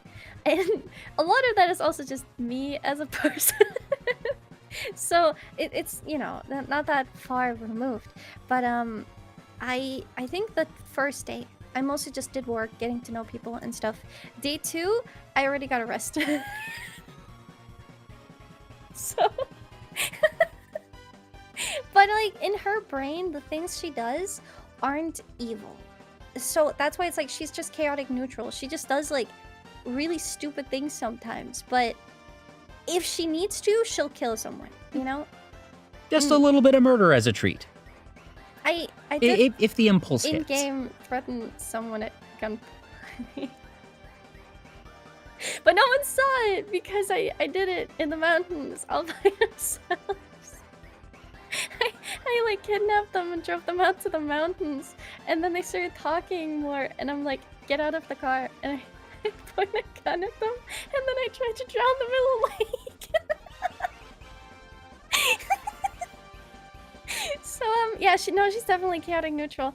A lot of people thought she was just like nice and just dog, right? But the longer it But went that's on, the and best the more place clips to people be. saw, the worse it got. Nobody ever But yeah, suspects no. the happy dog. You know, Woof Woof, so innocent, so nice, so silly. Oh, not a threat at all. Don't worry, gun in your face. Yep. Mhm. Yeah, I feel like character development wise, what I really liked is I started just doing whatever, and then I started having to actually think about what I do because I got reprimanded by my boss. And now I have 2 dads, and Yes, that too. yeah. I guess I was like, I just wanted to be like, have a fun time with everyone that fit my character and my time. Mhm. And that caused me to kind of spend a lot of time with, you know, like Mr. Damien Black and Bend Over. And then I remember the reason the whole dad thing started is because we had a couple days where we just like chill together, all 3 of us, or like, you know, like day drink in game and stuff. And I saw one single comment on my stream while I was streaming it where it was like, oh, it's just Dog and her 2 favorite dads again. And I'm like, wait a second. And so I said it as a joke. And That's all then it they takes. didn't really That's like all it protest takes. against it. So I'm like, huh, I guess I'll just keep calling them dad now. Okay, but I didn't actually know that was the origin of it. I wasn't sure if that was one where you thought of it or if chat thought of it and chat ran with it. But the fact that it was a one-off and you decided to run with it, that you decided to vocalize it, and that the others didn't protest, and you said, okay, I do want to make this a thing. So it was not necessarily an effort per se, but that it was a choice. Yeah, no, it was definitely a choice. And for me, it's like, I don't script a lot of things. Like, obviously, she had her little lore and stuff coming into it just as like a baseline, but 90% of the events that was like big story events for her were completely unscripted on my end. As most good RP should be. Yeah. I very much just run with bits a lot of the time. So for like all the mayor stuff, I wrote my speeches. Like I had a weird outline I wrote the day before, and then the speech I wrote like half an hour before the actual speeches were supposed to be presented. And I was so nervous and it was so bad and it was terrible. But I kind of just like started running with the dog narrative of like, I mean, I'm a criminal too, so like I get it. But this is like a lot where it's like, I really like people monologuing. I think it's really cool. And I started doing that more too, a little bit, just sometimes of like having reflective moments, of like reflecting back on what happened that day and stuff. But none of it was ever scripted. The only thing that had a rough idea on what was gonna happen was one, like, you know, the speeches, and I guess like kind of the end of her plot of just like, I knew something was gonna happen, but I get to decide in the moment. And I similarly just did stuff in the moment in like a Minecraft roleplay server I was part of like a few weeks ago, where the game threw so many bugs at me, and I just had to run with it. So I like being able to react to things, but sometimes Mm. I kind of wish I had a little bit more of a plan. Cause so the Minecraft server it was RPG oriented. It was called Adventure, and I just wanted to play a passive character. I was tired with how much I was doing on VTRP. So I was like, I'm just gonna be a passive character. I'm gonna let them fight, and I'm gonna bet on who lives or dies. And I'm gonna be a little alchemist and do my little potions, and whoever crosses me, I'll make poison for. And yeah, that kind of flew out the window really quick. As will I got happen in many good super RPs. sidetracked. Yeah, And many it's anime, because true. there's a whole subgenre of anime of, oh, I don't want to be the hero. I just want to have this calm little life, and oopsie, I'm being dragged into the main plot now. So for the adventure server, a lot of people weren't really familiar with modded Minecraft. Like there were a couple of people that were very good at it, and then a lot of people that weren't. And so I tried to just do everything so that I can have enough stuff to help out others with. That was the out of character reason. In character, I just made it a thing of oh, well, I mean, she's an alchemist anyway, so she's probably really curious about science and how things work. And so I kind of just tied it into that. And then we found out my character was bugged and all of my buffs would be maxed out and permanent until death. And I was like, well, what do I do? That's also an anime subgenre of oopsies, I'm OP. And at first I was like, oh, I gotta be really careful with what I do. I don't want to abuse this, right? And then the mods knew about it and didn't know how to fix it. And I was like, okay, I guess I'm blessed by the fish god now. So I started using the curiosity and started stacking buffs too. There was a couple problems where it's there were things turning me invisible that I had to I guess figure out what it was, because if I get the invisibility, it'll stay there and I can't get rid of it. Oh. Big problem. And then one day towards the end of the stream, I accidentally made myself immortal. Well, wait a minute, but if the buffs can't be removed until death, and you accidentally added immortal, Yes. now we're locked. Yes. So How many days were left in the RP when that happened? I think that was halfway through. I think that was day 4. Okay, or so there was 5. still a chunk left. It's not, oops, this happened on the last day and I can't die. No, it's it's not we're now the in Act last 2 and I'm day. immortal. Yes. So I used the spell because I saw someone in chat talk about it and I was kind of curious what it would do, right? And the spell is essentially you do not take any damage, and then when the effect runs out, you take half of the damage you would have taken.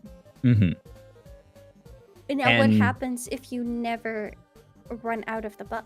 Yeah, and I can understand how you would misunderstand that, because your thought is, okay, if I get a static buff, a non-timed buff, that I can't remove it, that's one thing, but if I put on a buff that has a timer, you would still think that the timer expiration would work, and it didn't. Yeah, and so I was kind of really curious about it, where it's I wonder if this is actually timed or just timed to a buff, right? So I tested it out, and coincidentally, the spell was called Heart Stop. So in character, I was I guess I don't have a heartbeat anymore. And with everything happening, we ended up going. So okay, I will say, for context, I actually really struggle being the center of attention, because I have a social phobia that genuinely it makes me so anxious when there's too many eyes on me and too many people paying attention to me. So even these interview kinds of things, I had to practice to get used to. Because I would get really, really nervous, really badly nervous to them. But now it's when it comes to big group projects, if a bunch of people look at me or listen to me, I get a little. I get way You've been too doing nervous. a great job of working through that phobia, of just being able to participate in something like VTRP, being able to come on a show like this, that doesn't necessarily mean the phobia doesn't exist anymore. It just means that you've gotten a lot better at working through it. So seriously, props to you for that. But yeah, so there was like this thing. So a lot of it was already, I don't like centering myself in a story. And because I wanted to play passively, I got a little annoyed with, all of a sudden having these things that no one else had. It ended up being because of my class, because I was an alchemist, that it was the way it was. It wasn't planned to be that way. It was just like a little bug, right? But like the mods knew about it, so at some point it's just whatever, I get to use this now, I guess. Yeah, that at the very least they know that you didn't hack anything. You're not trying to abuse or exploit the system. It's just, well, dang, we as the folks who set up the server, we have this bugged class, and we're not going to tell someone that they can't be the class they want to be, the character that they've made. So we're just going to live with that. Yeah. So I ended up like running through everything, and I was the only one until like the final day to have a dragon, because we only found one dragon and it had an egg and I was the one to hatch it. And so, there was already the OP immortal one with the dragon who definitely doesn't want to be the main character. Yes. The further it got, I had like, at first accidentally, through like, like golden apples and stuff, I would get regeneration buffs and like absorption, like extra life. So most attacks wouldn't kill me anymore because I either regenerated them fast enough or just had enough life to live through them. And, so I would see a lot of people I partied with die in front of me. A lot. And especially when I then became immortal, there was this like idea of going along a corruption line, of the fact of like, I see everyone die and I don't get that privilege because of like the fish god's blessing or whatever.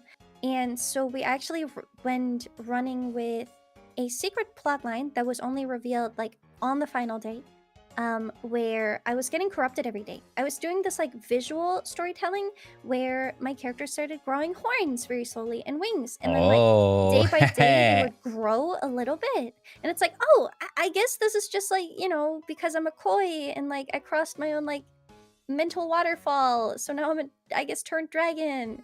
And so it was kind of like turning into like bigger stuff over time.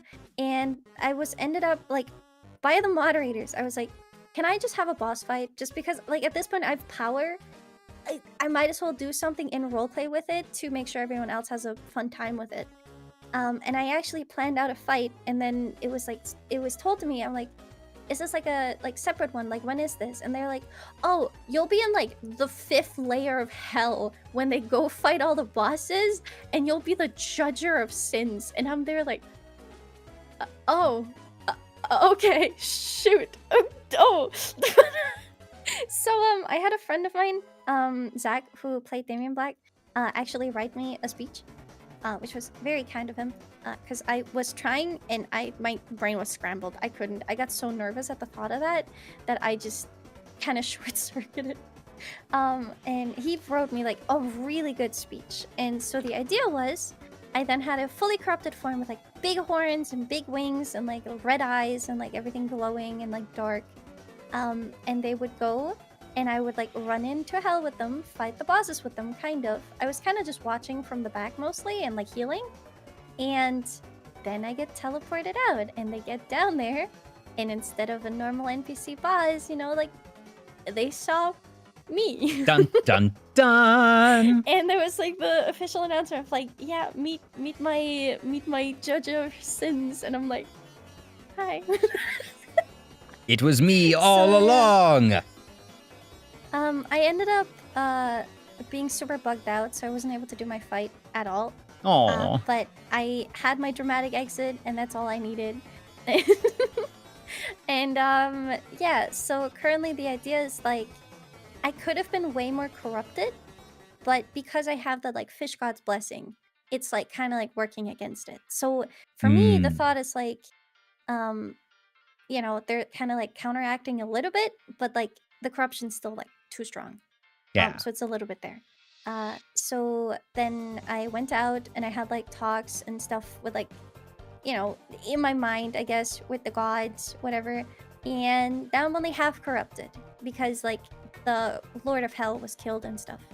But yeah, that's like the thought of it. I'm sorry, I yapped so much about that. No, Lux, this is a talk show. Please do talk. I know, still. But yeah, so that's kind of what happened. So I was essentially denied my cutesy little observer role, for lack of a better option.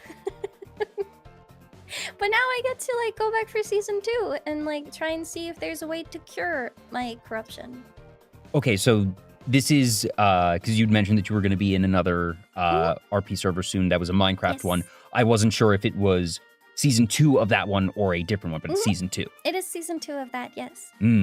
Okay, and that's always cool. Just that's one of the things I'm frankly looking forward to for season 3 of VTRP. Just being able to continue a story, because I haven't had that experience yet. You were able to get it in VTRP, and just I don't think it's absurd to say that when you have a better foundation to work with, you're just going to have a better time. When you already know the character and their motivations from however much time you put into them in the past, you're going to be able to do that much more from the get-go. So I'm very excited to see where that character goes, and obviously for Juan the Broadcaster and others, and as more and more of these events go, be it District V or any of the others, and go into their own season 2s and what have you, I'm curious to see how people's, I suppose, portfolios of characters will grow. And just, you know, for me, I've only played one character in both cases, and I myself have sort of grappled with the question of, okay, suppose I get the opportunity to participate in another server. Do I want to just build out, you know, the Broadcaster brand / continuity, multiverse, whatever, and have that be the thing? Because I love playing the Broadcaster. And I don't have much of another concept. I'm sure I could think of one. Then, you know, sit down, give me a day or two. I can figure something out. That's not a problem. But that's sort of the question of, all right, what would be next? But that's the fun and the challenge of participating in these types of RP events. Yeah, I do think, like, I think the beauty in bringing one character to multiple places, especially because the Broadcaster is very malleable when it comes to, like, the places he fits in. Like, he's not, like, even if you were to go into, like, a non-technology based world, you could just, like, write yourself to be, like, some poet, you know, like some wandering poet where you... Yeah, he's a write it bard. just differently. Yeah, he's a bard. So I feel like you have, like, a very good and simple concept that you can put in anything. And the more you bring him to other worlds, the more you can go back and tell about the tales, you know? So it kind of builds your story if you didn't have much of one before.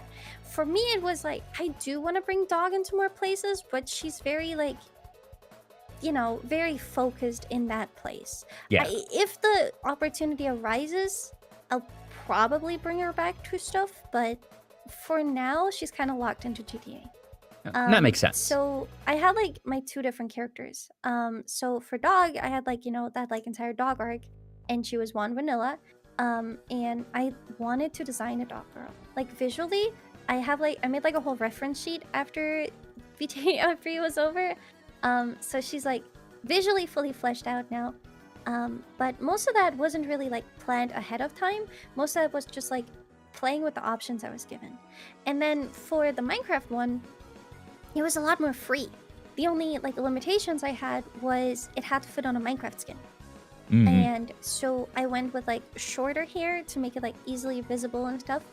But we used a mod that allows 3D modeled objects in. So I did actually model like extra parts. So that's why I had like wings and stuff that were very easy to read. And she was like, I kind of wanted to design a fish girl that wasn't blue and like lean more into the fish of like having like fish fins and like a fish tail. And that's kind of where I went with her. And I really enjoyed that. But I don't know. I just really like visual storytelling too. Like I love making art. I love seeing art. So that was like really important to me. Mm-mm. That makes a lot of sense, and that your background as an artist definitely, I would think, enables you to do more, especially in something like Minecraft where you're able to import custom skins. That I don't know what that takes for something like GTA. I know it's possible, but a lot more complex. But Minecraft in particular is very accessible. That's just, you have your template, and if you know how to make a Minecraft skin, you can do that. You can set that up really easily. But yeah, I do want to get like more elaborate with characters in the future of like having pre-planned story plots where it's like I can mess around and meet people, but this is still what I have to do, like I have a mission.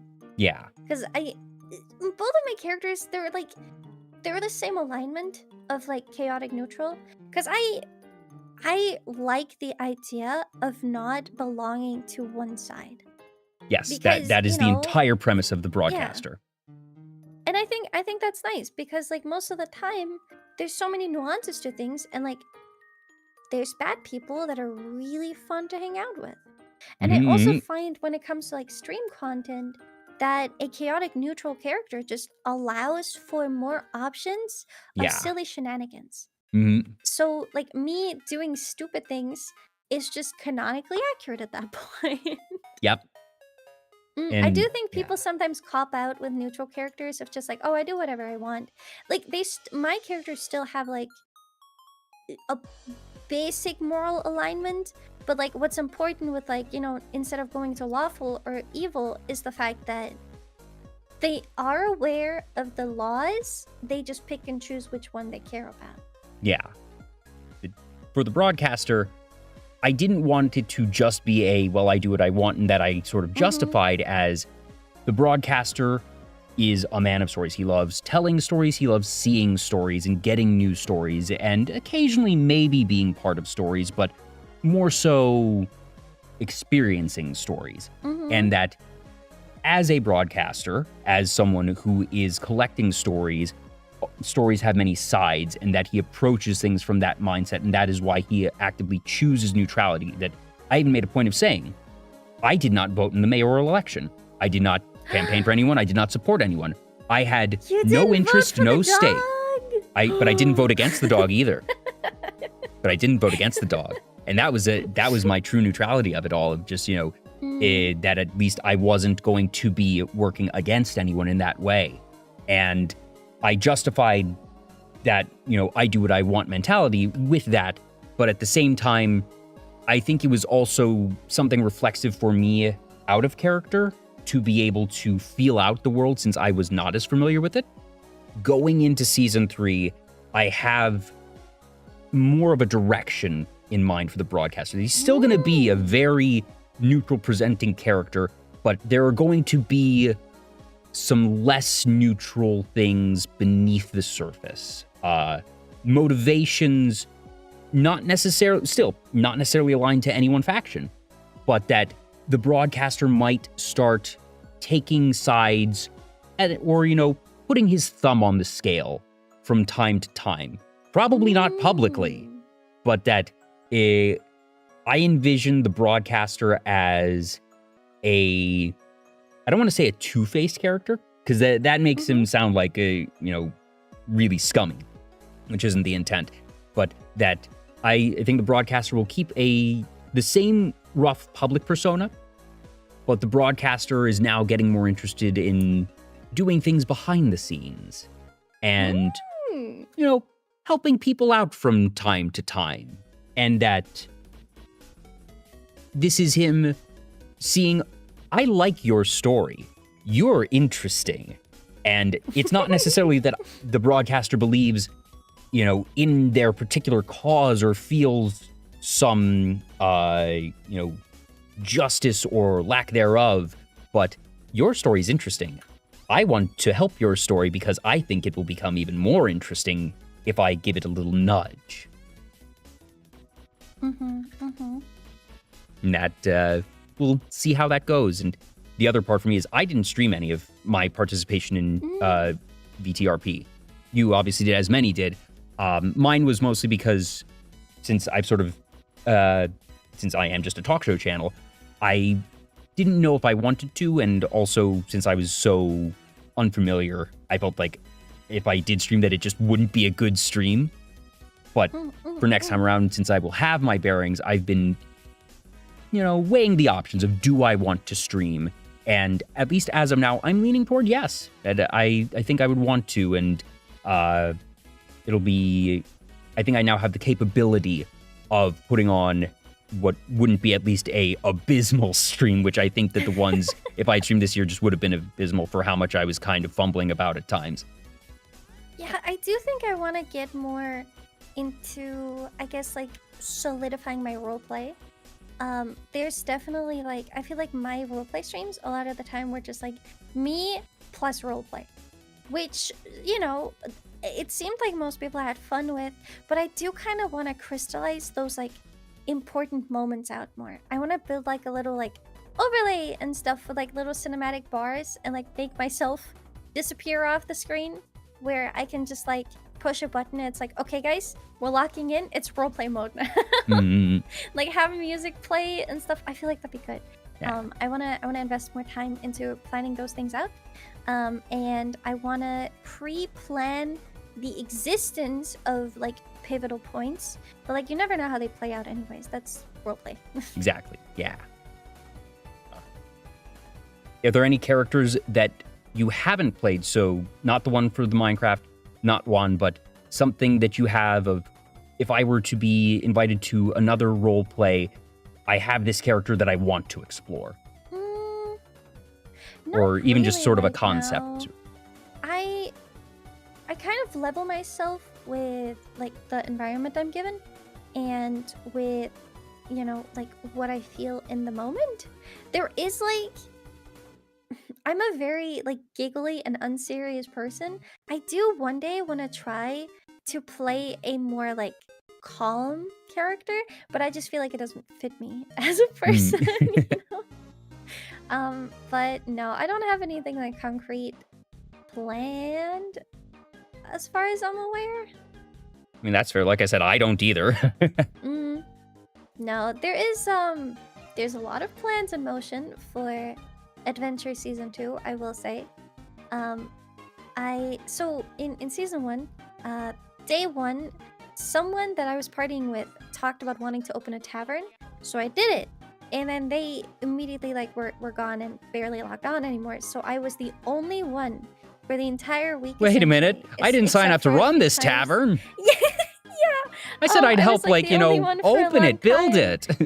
Running an entire tavern by myself. It didn't really, like, it wasn't really central for, like, shopping and stuff, but I kept, like, inviting people over. I kept, like, working from there, essentially. Became your home base. Yes. And the idea of it is that it's a place where anyone can go to get, like, items, help, advice, trade information. No matter the faction, because it's a very faction-based server.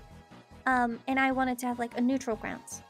And my plan for Season 2 is to make the tavern a more pivotal thing, where it's like, I want it to be bigger and better, and I'm gonna host stuff there, and I'm gonna plan stuff from there, instead of just having it be a silly little house in the middle of nowhere. Are you familiar with John Wick? Heard of it, never watched it.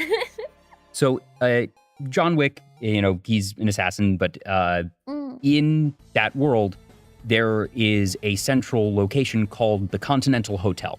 And it's even had its own side series of just the things that happen at the Continental. Because the Continental is exactly what you described. It is the neutral ground. It is, people can exchange information. They can go there, and that it is a neutral ground. It is the sanctuary for assassins. No killing is allowed there. That if you break the neutrality of the Continental Hotel, everyone else in the Continental, including the staff, will kill you. Oh. And that, I think, I like that. I'm writing that down. That's a very good concept to have in any world, and especially in a faction-based one, to have that neutral ground. Because, one, it will inevitably help draw traffic there, because people will want to go there for things. It becomes the meeting spot for these things, but it also becomes this cool and almost intimidating place in and of itself of just, you behave when you're at the Continental. You don't mess with someone when you're at the Continental. Once you step outside, your business is your business, and your business does not come into the Continental. Do you understand? I like that. I really like that.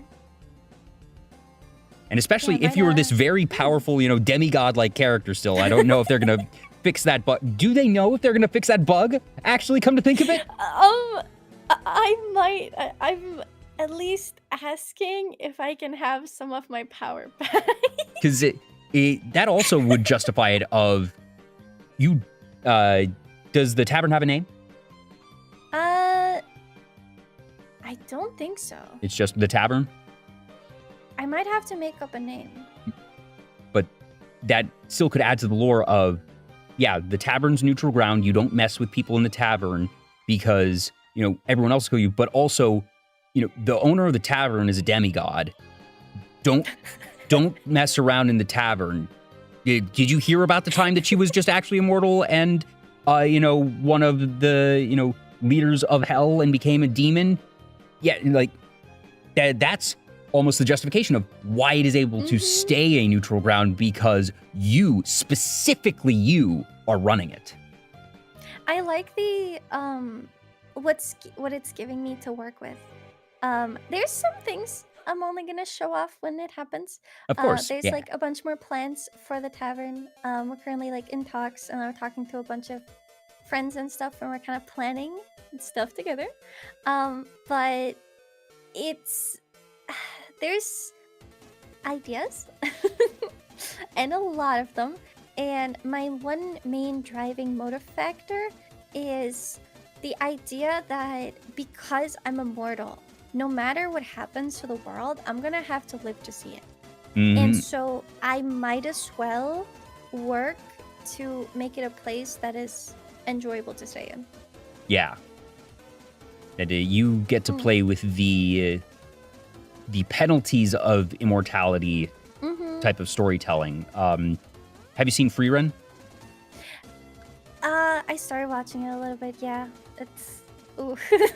And obviously, Free Run is slightly different because she is not outright immortal, but she just has a very long lifespan. But similar things, and goodness knows there's this subset of characters in media that are these immortal ones who essentially have trauma of just, I have seen the rise and fall of civilizations. I have lost loved ones, and there is no escape for me. My penalty, my punishment is that I can't have my eternal rest.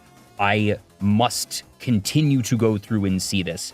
And that, like you said, I can see that being the motivation of, well, I'm stuck with this, and I'd rather not be miserable since I can't escape. So I might as well try to not make a miserable place for myself. And that is me being selfish of, I'm not saying that I think any particular faction is right, but that for myself, I don't want to have to live with things being a total mess.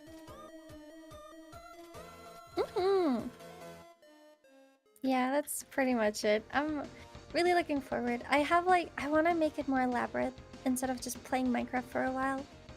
Yeah. I'm also just really bad at Minecraft. I missed the Minecraft train. I played it during the beta when it was, you would open the menu and you had, I think it was 30, 50-ish different color blocks, and you could just place them. There were no creepers, there was no health, there was no food, there was no nether, nothing. It was just a sandbox. And my friends and I had so much fun in this sandbox for 2 months. And then, we sort of fell off of it, and it was 6 months later that, Minecraft 1.0 came out. And so I was like, well, I already played it. I got my fill of it. It seems fun. Oh, they added some monsters. That's kind of neat, but whatever. I'll pass. And then it became the biggest thing in the world, and it's like, well, dang it. I to this day, I've only played bits and pieces of real Minecraft. I've never beaten the Ender Dragon. I've done enough that I know the basics of, crafting, combat, how to not die. But it's been interesting to see that become so integral. It's like, okay, I should probably actually get better at baseline Minecraft. I mean, yeah, it's just getting used to it. I just played Minecraft modded for years already, so you just kind of get used to it. Yeah. Now, some other games that you mentioned that you're really into, which is very topical and obviously something that is near and dear to many, myself included, is Pokemon. The Pokemon Day 2026 for the 30th anniversary as of time of broadcast is less than a week away, because that is going to be on February 27th. It is this upcoming Friday. And Yes. I'm curious for you, one, what is your experience with Pokemon? Because it is now this giant, sprawling franchise that has encompassed 30 years. And I feel like most folks, and especially if you're a content creator, and even more so if you're a VTuber, that you've probably had some level of interaction with Pokemon, even if it's not a big thing for you. So what is your Pokemon story? So I've been a very like casual fan of Pokemon like as a kid. So I had some DS games, I had like games here and there. So I really enjoyed the world of Pokemon and like the entire brand identity of it. It's just fun. It's cute. It's whimsical, right? You have a bunch of these like silly little animals that for some reason are just like godly with power. It's cute. And like I really enjoy Pokemon. So I played like a handful of the games. I started with like Pearl, I think, as a kid. Then I got like Soul Silver, a couple of the other ones. I sadly missed out on a lot of the good ones like Black and White and Sun and Moon because being younger, I just didn't have the money for them. But then like since the Switch, I've bought like every game that came out on the Switch almost for Pokemon. And I'm not very good with time matchups, but dang, do I love the whimsy it gives me. I just like running around and being able to like, you know, collect creatures. It's cute. It's cute. Yeah.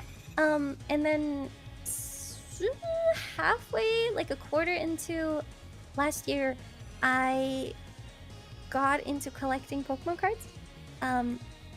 Where a viewer gifted me a bunch of boosters and I opened them. I'm like, I kind of want more. And then eventually I was like, well, I mean, if I start playing the game, then I can collect even more and my cards have use now. So I started like attending some tournaments, some smaller ones and stuff. So I actually like do play the card game as well. And I have like a massive binder now full of like a bunch of cool cards I love. I do think there's like a lot of problems with the TCG community of just like there's scalping, there's like all the grading stuff. I just like the whimsy it gives me to see a bunch of colorful cards on a page. And like a lot of my binder isn't just like the expensive ones, because I feel like that's like the question a lot of them ask me first of like, what's your most valuable card? And I'm just like, who cares? You know? I like just having a bunch of the cards I enjoy, and there's like so much artistry going into making them too, because all commons have unique art.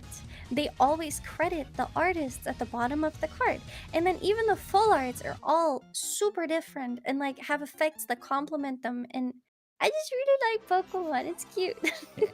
in that Pokemon TCG in particular, this statement that I'm about to make normally would sound like a bad thing.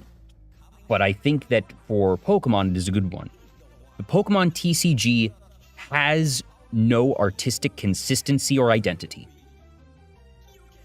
That you have ones that are just, there's cards that are knitted, there's ones that are made of clay, there's ones that are watercolor, there's ones that are CG, that the artistic style, they give the artist that is in charge of that piece, they say, you know, we need you to make a Magnemite card. What do you want to do with the Magnemite card? We don't care. Just make sure it looks like a Magnemite. And that that the artists there are enabled to do so many different cool things that just wouldn't be an option in other TCGs, that most will have very cohesive identities at the very least of, all right, maybe you're allowed to do some stylization, but generally speaking, we need it to be, you know, look like this. It needs to be either more fantastical or realistic depending on the overall brand identity.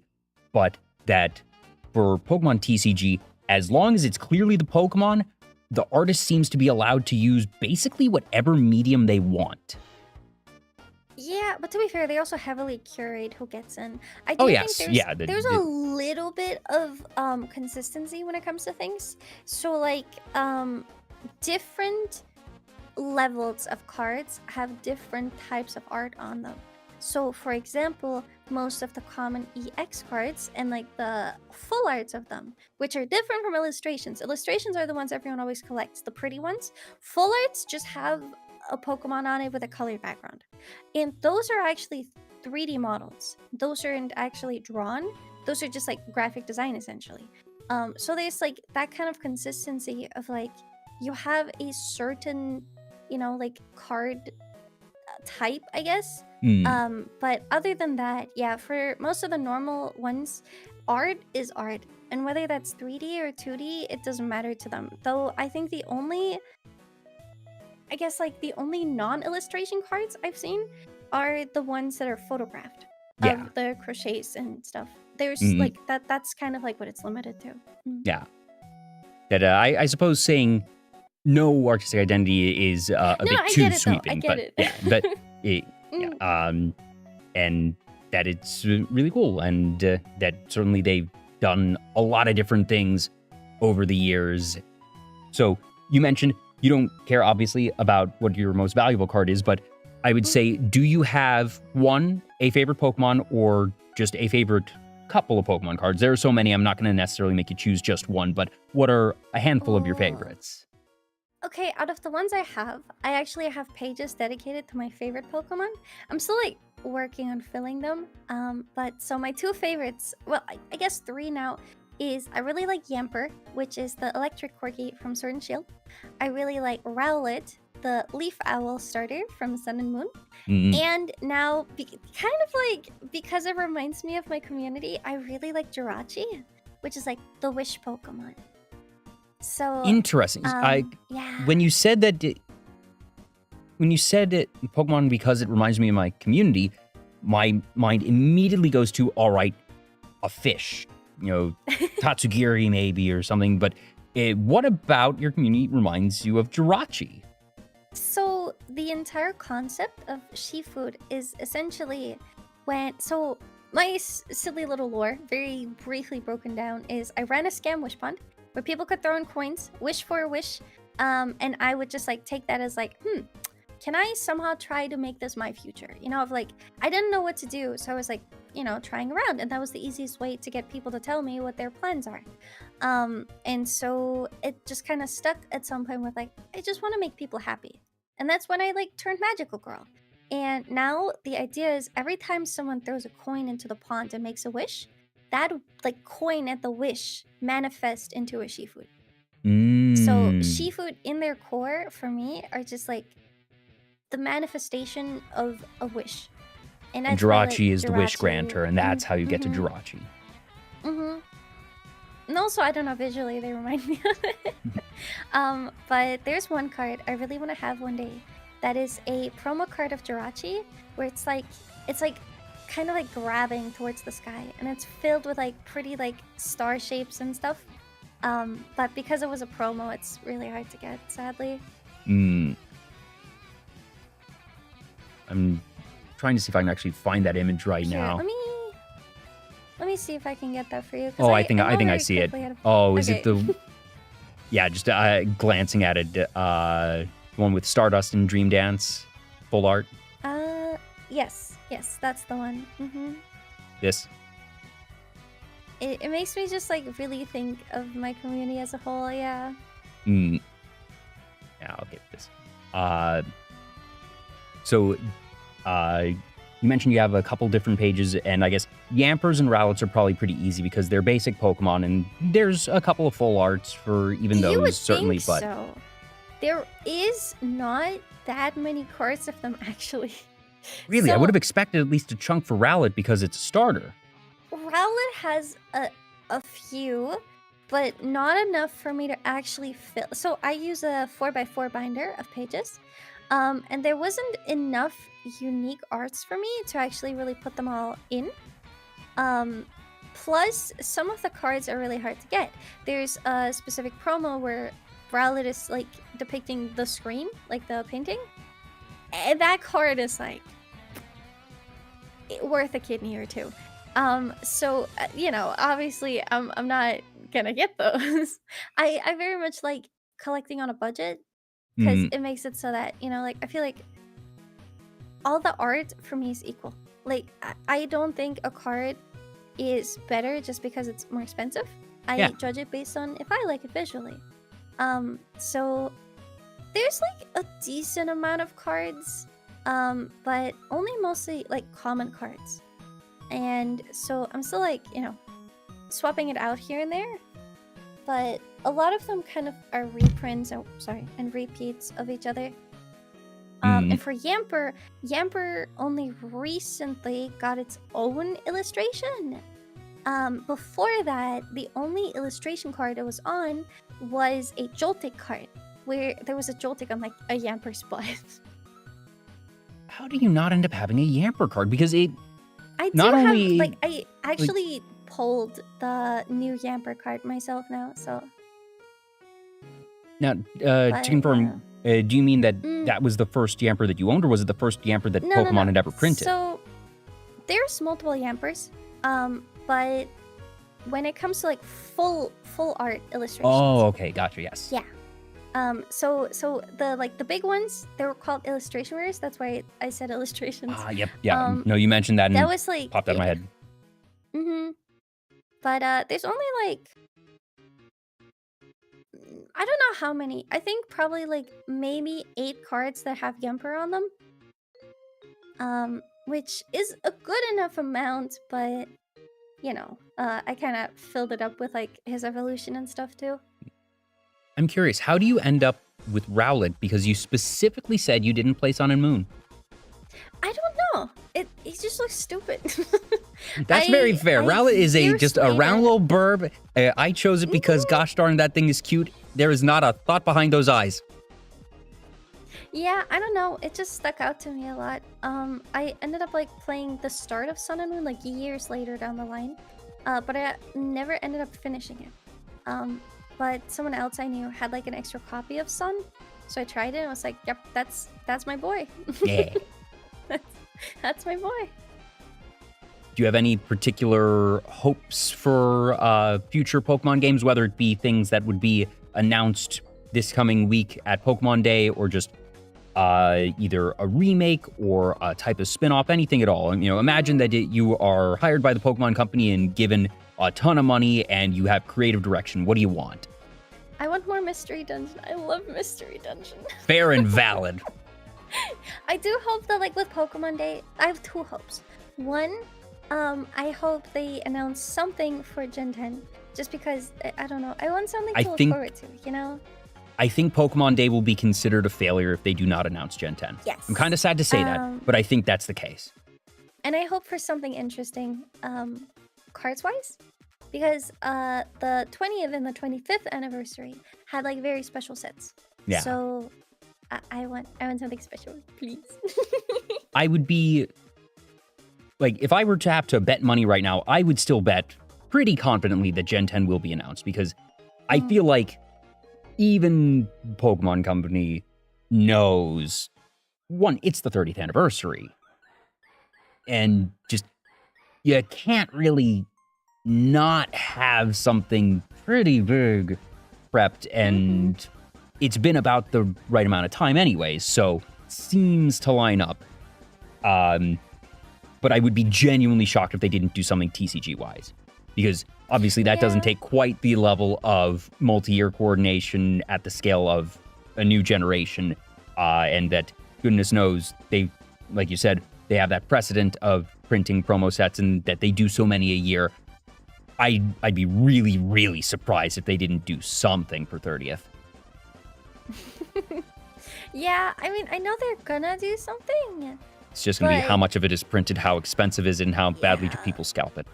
And how badly do I want it? Because there's like, there's one small thing announced, where I think next month they're releasing these like partner sets. And so they're essentially these like booster packs with 3 cards with full art illustrations on them that all connect to each other, and they're all starters of the games. Ooh. So you have like the set of 9 cards that you can collect, and I just hope they do something extra, like a full set or something, because I just want to see something cool. Mm. So you specifically call out the Mystery Dungeon games. So are those ones that you played earlier on, or did you get Yeah. around to them when they did the ports for the Switch? I only actually played the first two. So what was it? It was like I played Team Blue, and there was like Was it? Present in Time or something. I Yeah, forgot. I But think yeah, so. Yeah. And those are So actually I the ones that played I played as those well. two. Yeah. hmm I do want to play more because I know there's like some for the 3DS and stuff too, and I want to play. There's one that's critically acclaimed. That's like everyone's like, this is the best one, and because of that, it's like ungodly expensive.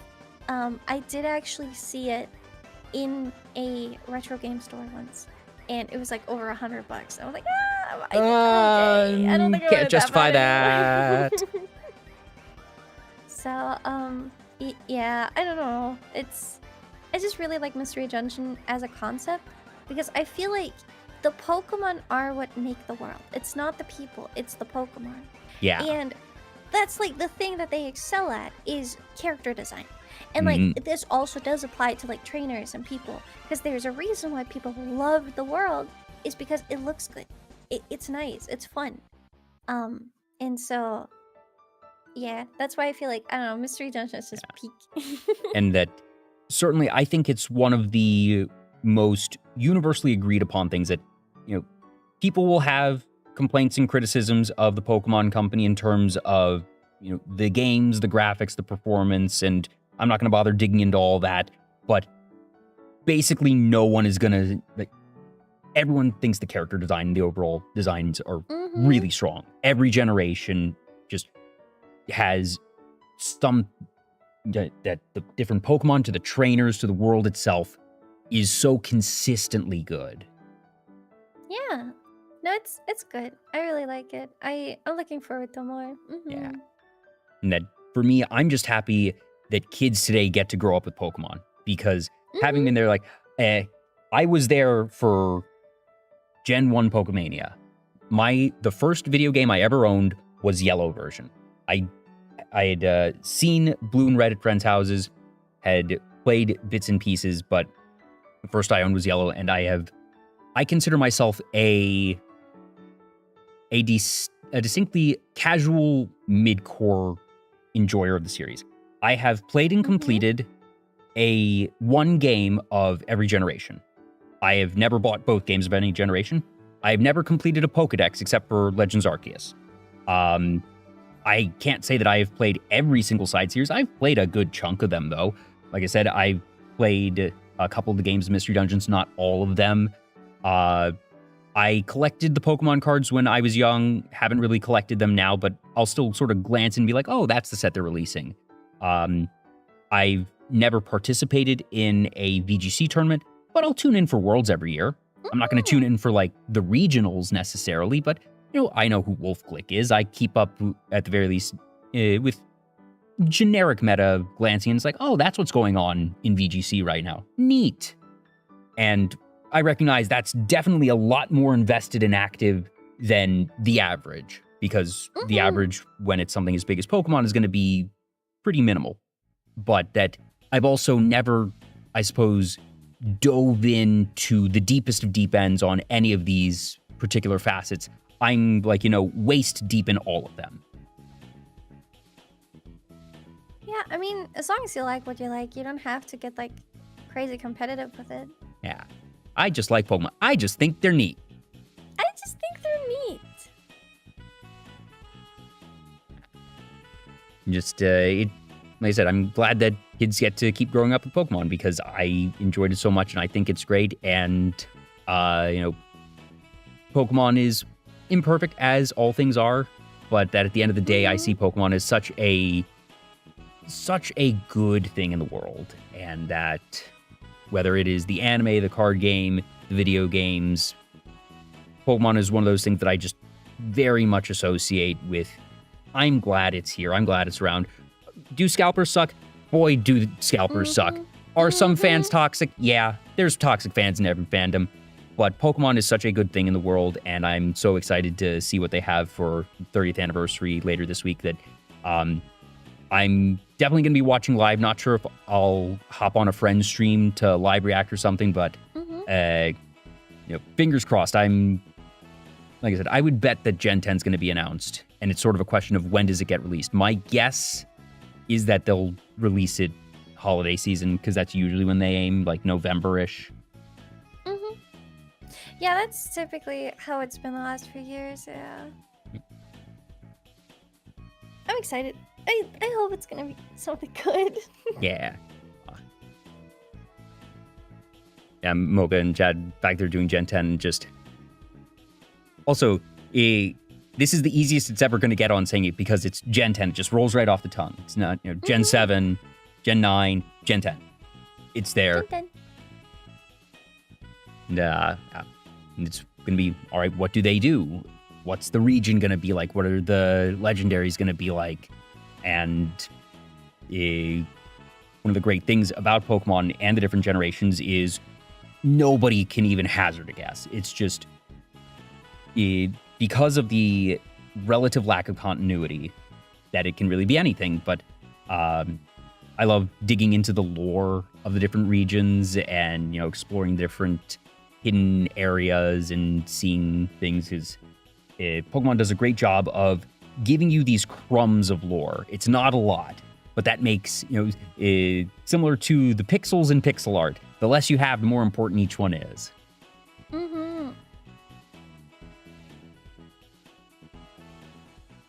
Is there a particular type of deck? Because you mentioned that you've done some TCG and that you've participated in a couple of tournaments. Do you have a style of deck that you usually go with in terms of just overall strategy and mechanics, or do you just play with the ones that have the Pokemon that you like? I kind of like, I look on lists on what's being played, on what's like, because what's at least viable. Everything is meant to be played, but not all cards are equal. Yeah. A lot of cards are, very different. So I kind of look over the list and I pick what I like visually. So I currently play 2 decks. I play a Dragapult deck because I think Dragapult is really cute. It's like the Dreepy Dracloak Dragapult line. Yeah. And it plays with a Terror type card, and the Terror type cards have really pretty effects on them. And then I also play a Hopsation, which is like a full-on metal deck. Because I don't know, Zacian was my pick out of Sword and Shield, and Sword and Shield is probably one of my favorite gens. I don't know, I just really enjoyed it. It had whimsy, it was good. And so I don't know, I like the idea of playing trainer Pokemon. I think it's really fun. So that's why. But sadly, it's not always that viable. So, But that makes sense. Of at least looking up. Okay, I want to go to the tournament and play with something I like, and find something that's at least not going to be completely non-viable. And are you going to necessarily pick the top tier deck? No. Are you going to necessarily pick the second tier deck? Still no. But something that you can at least hopefully have a game.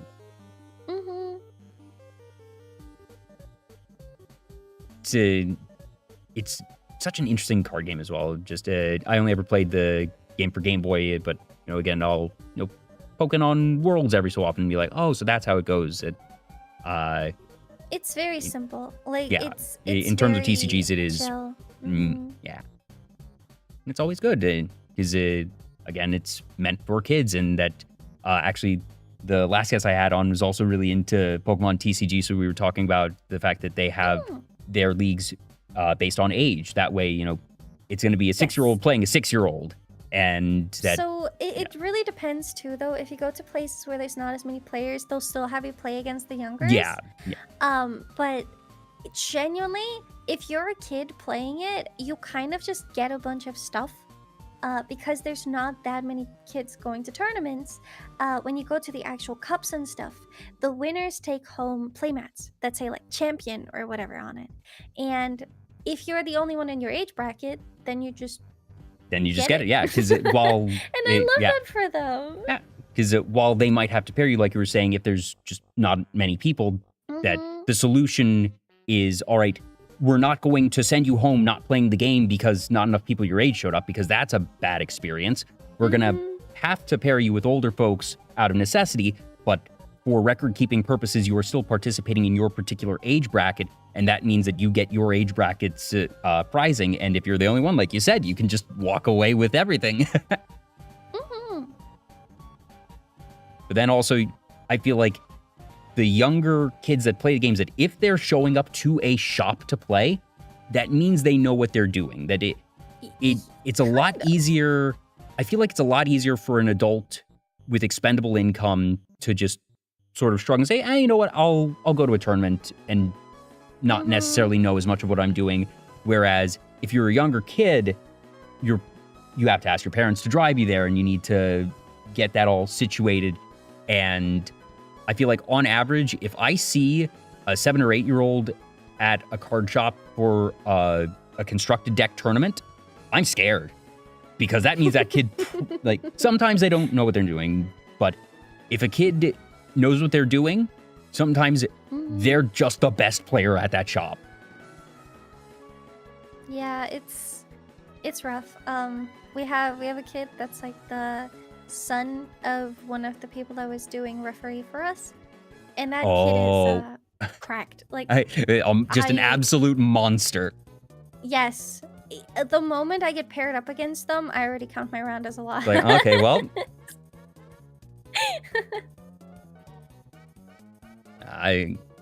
Anytime that you get to see the coverage, especially like at Worlds for the juniors, it's just like there's something so cool about seeing, 2 8-year-olds playing at this absurdly high level against each other, and just knowing, man, I would lose to both of these kids in a second.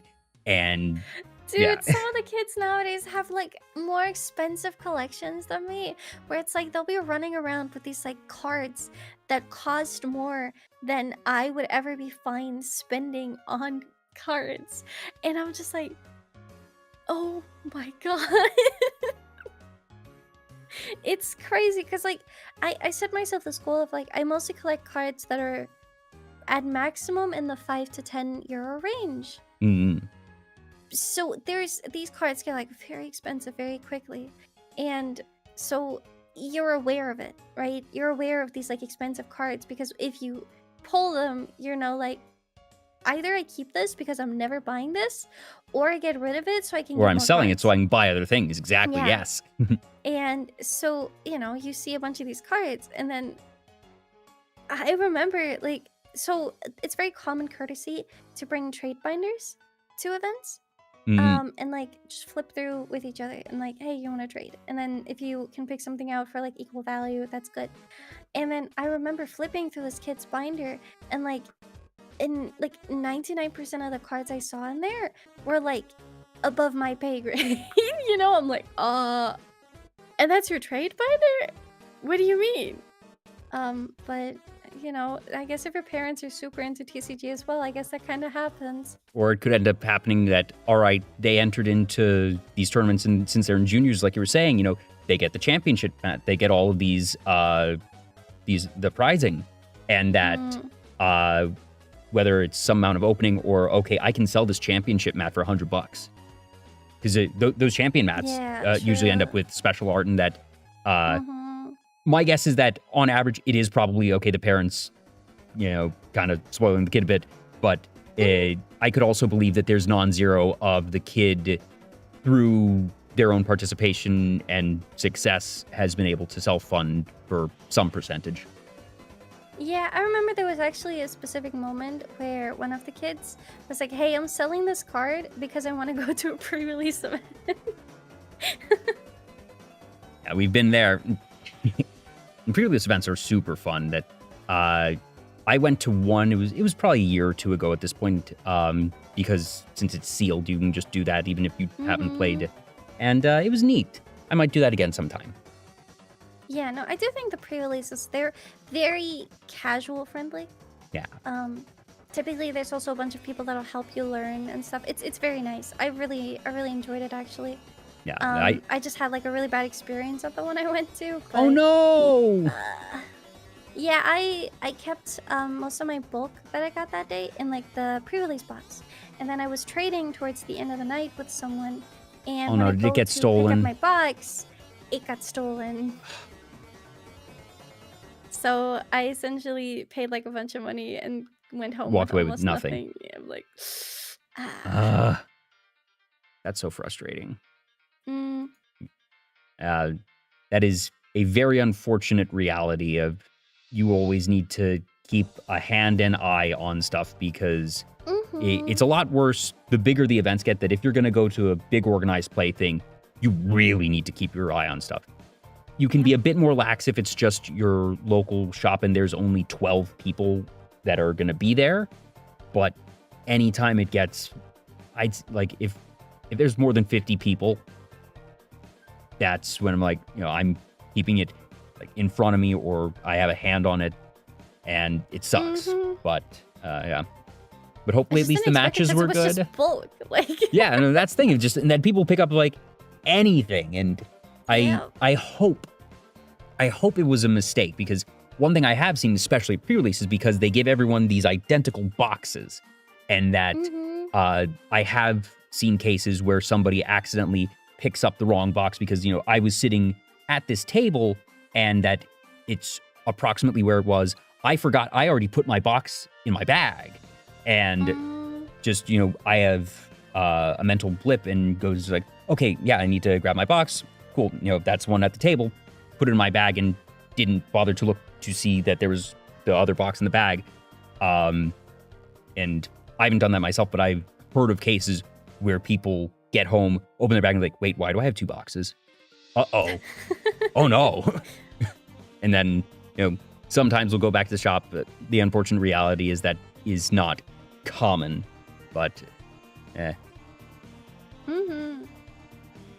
But I definitely encourage folks that if you're ever considering getting into a TCG of any sort, whether it's Pokemon, Yu-Gi-Oh, Magic, pre-releases are the best on-ramp for the game, because those are, when everyone's on an even playing field, they're always done at what's called sealed format, where everybody gets a certain number of booster packs and you build your deck only using those cards. So nobody is coming to a pre-release with a crazy blinged out deck, having spent, hundreds of dollars already, that you can pull something really good and that people will help you build your decks. First time I went to a Magic pre-release, I knew the mechanics of the game, that I understood combat and all that, but I didn't really understand sealed deck building, because even sealed deck building is different from normal constructed deck building, and that people helped me build my deck.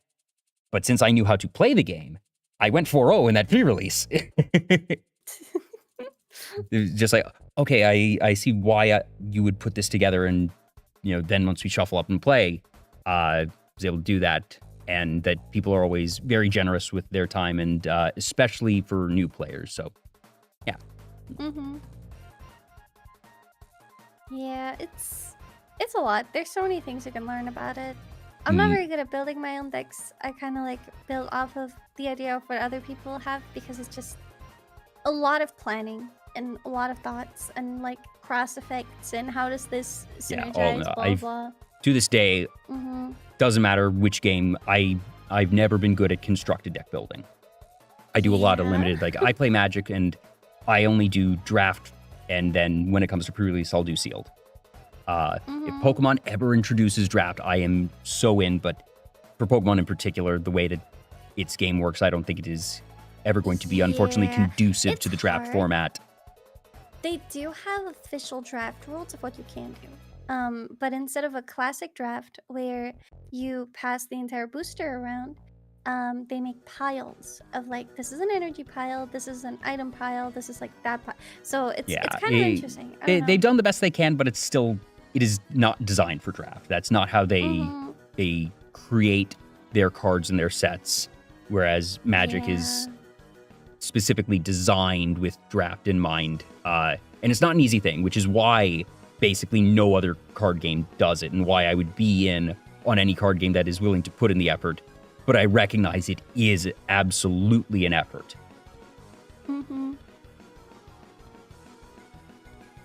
Have you ever played any other TCGs, or is it just Pokemon? Only Pokemon. I knew friends that played like Yu-Gi-Oh, Magic, and all that. Now, I guess also Riftbound and One Piece, but I personally don't play. I told myself I'm going to stick to one TCG because they're expensive. That is enough. Entirely fair, and honestly, I think that's a good call. Mm-hmm. Oh, sorry, this is a bit of a pivot, but you had mentioned to me a couple of your favorite anime, and we talked about Oshinoko. But you specifically mentioned one of your favorites because of the art, and the more I thought about it, the more I understand it. Toilet Bound Hanako-kun. Mm-hmm. I see why it's something that you would like, because the art style, it's very poppy, and it's very, to use the word that you've been using a lot, very whimsical. Yes. I love whimsy. It's, in general, the story of it, I think, is kind of cute, but it has, like, big twists. So, the story premise is you have a girl that just wants to, like, confess her love and stuff, and she ends up just getting rejected, and people, she's not very popular, and so she knocks on this door because there's this rumor that in the, like, toilets there's a ghost that can fulfill your wishes. And so she's like, yeah, I just want to, like, fall in love with someone properly and, like, have them fall in love with me, I guess. And so at first it's the idea that she's trying to have this guy make the guy fall in love with her. But it kind of, like, twists and turns, and then they end up going about, like, the paranormal that's happening in the school, and, like, there's, like, a lot going wrong and stuff. There's, like, there's a big, like, plot twist that sets up the entire rest of the story that they just conveniently left out in season 1, even though it was supposed to happen, because they changed the timelines for some reason to, like, fit it into 13 episodes. And so the idea is not just that she knocked there, but that apparently only people who are close to dying can see that ghost. And that's something they omit until, like, a little bit in, and then it's Ooh, that this seems thought like of, something kind of important. yeah, it's like this idea of, like, can she change that's gonna happen? There's a lot about, like, timelines, past, present, future, and, like, I guess, like, time fabric and stuff that happens later on.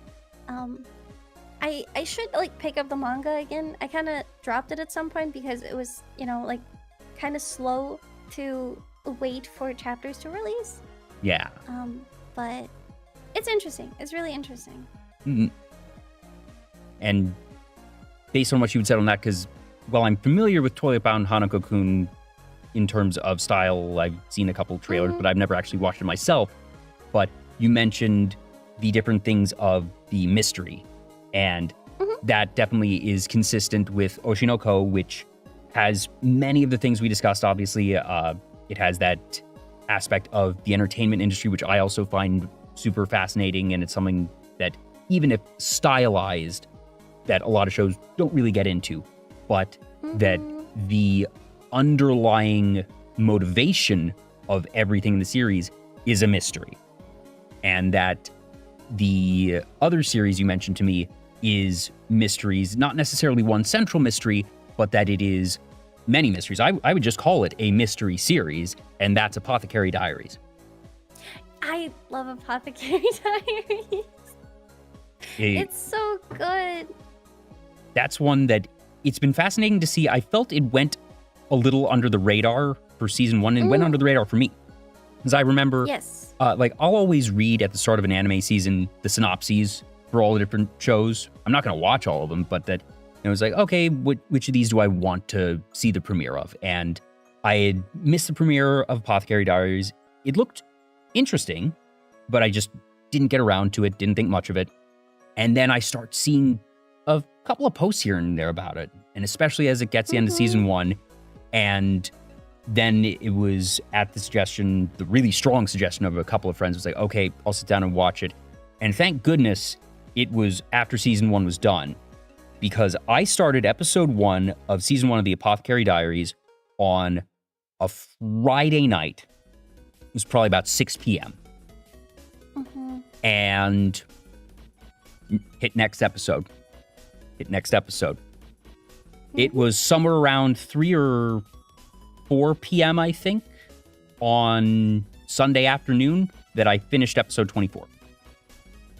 Just watched the whole 24 in a weekend, and it was awesome. And that I watched season 2 as released, and looking forward to season 3. Just super, super solid show, and that I also love mysteries and twists, and that's what I look for. So it's been cool to see that, and I feel like it's not just for me, but for a lot of others, that it has been gaining popularity, and it's almost been sort of a slow burn in its rise, not necessarily something that Oshinoko made this huge splash with its premiere, that it was overnight. Everyone was talking about Oshinoko that week. Everybody. And Apothecary Diaries really wasn't that, but in some ways, that it has reached those heights in a slow but more sustainable way, I think. Yeah, I feel like it's the way I got into Apothecary Diaries was a little different because I saw clips of the romance aspect of it. Okay. And it does absolutely have romance. It would be wrong to say that that isn't a secondary genre of the series. It is a romance series, yes. But that's not the I really primary. enjoyed that. It wasn't primary. I really enjoyed it as it is. But I do really like their dynamic. Yeah. But I guess I say that to ask, was it a bit jarring that you had seen all these clips of the romance, which is a very real part of it, but not necessarily the driving force of it? Was it a bit jarring to see the mysteries since it might not have been something you expected? Not really. I don't know. I'm fine just like watching it, and I liked it visually, and I like this like the setting, I guess. I think is really intriguing. So Yeah.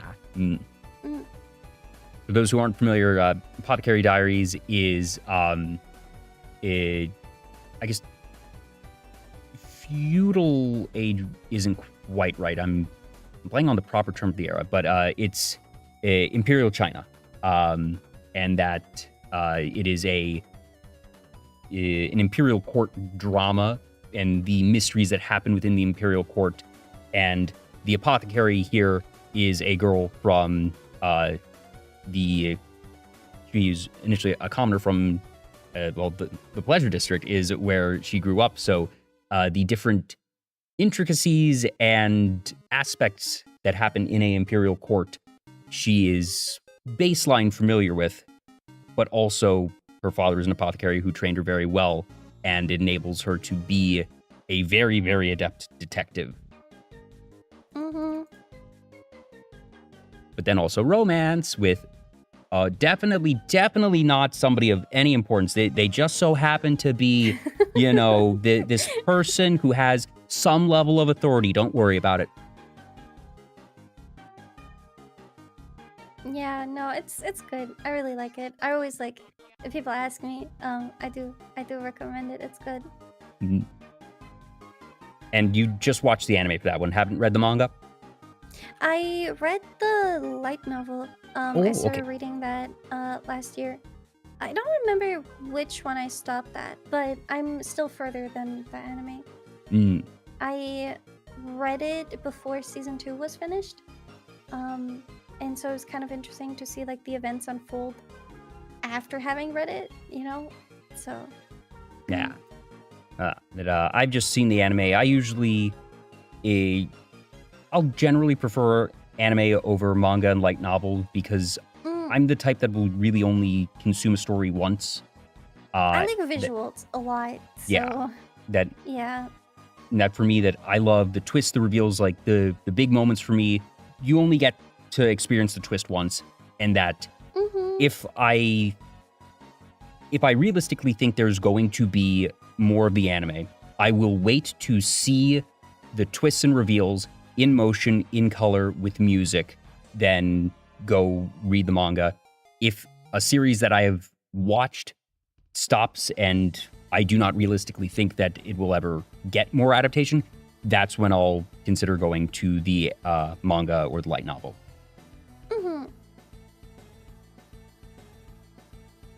Are there any manga or light novels that have not been adapted that you'd like to see adapted? I think I'm very much like I found out about things anime first. Oh, that's fair. So, not really at the moment. Are there any upcoming series that you know about, even if you haven't seen, that you're looking forward to, or any sequel seasons, not counting Oshinoko, Apothecary, or Hanako? I really want another season of Sugar Apple Fairy Tale. Ooh, 'Cause- okay.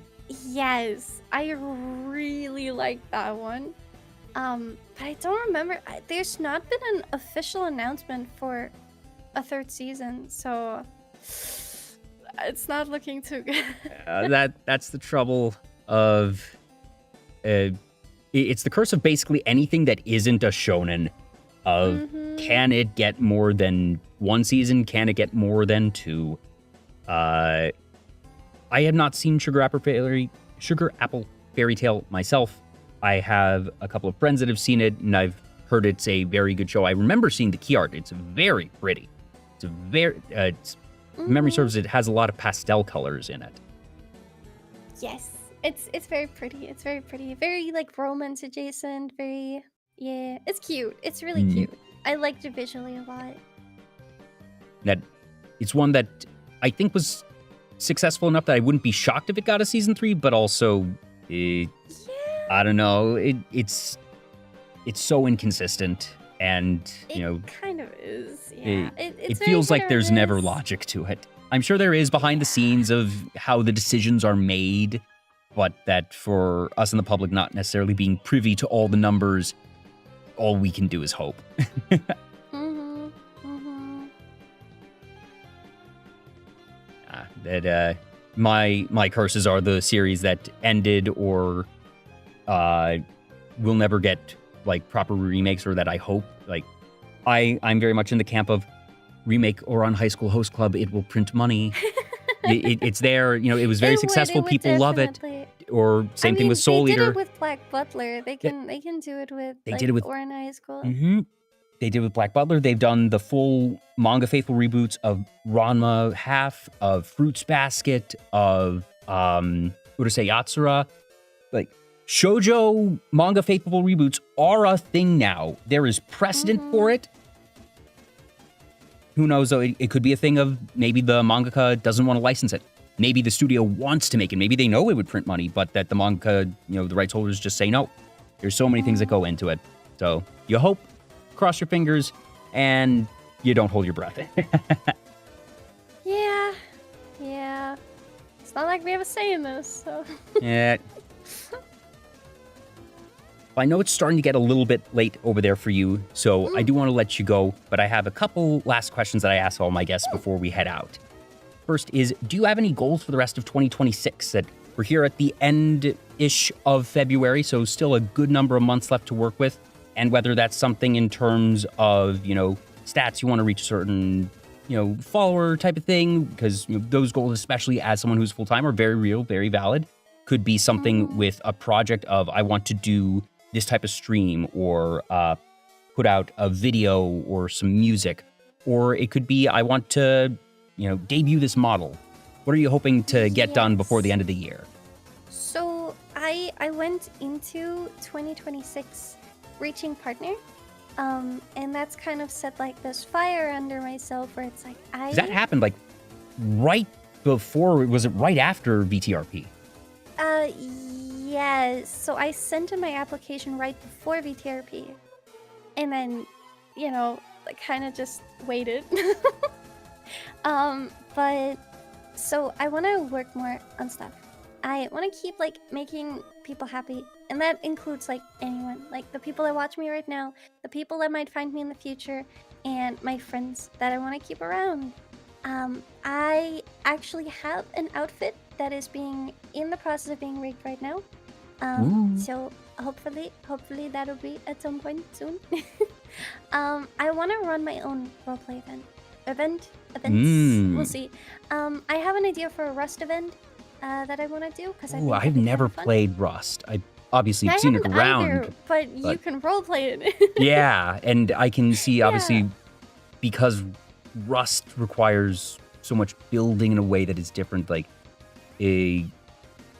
that's a much more complex RP, I would think. And at the same time, that helps it be more distinct and interesting because there are not as many Rust RPs, at least not in the VTuber sphere. But if and when you ever stand that up, raise his hand, hi, let me know. Would absolutely love to be part of that. Yeah, I definitely want to make sure I'm able to get like a bunch of friends and people I know involved, but also like keep it open to like new people and stuff.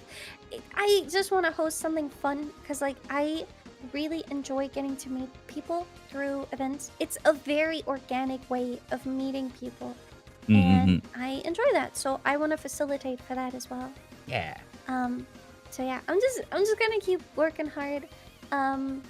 I want to have like my big outfit debut, I guess, because I haven't had an outfit since I debuted this model, and that was in 2024.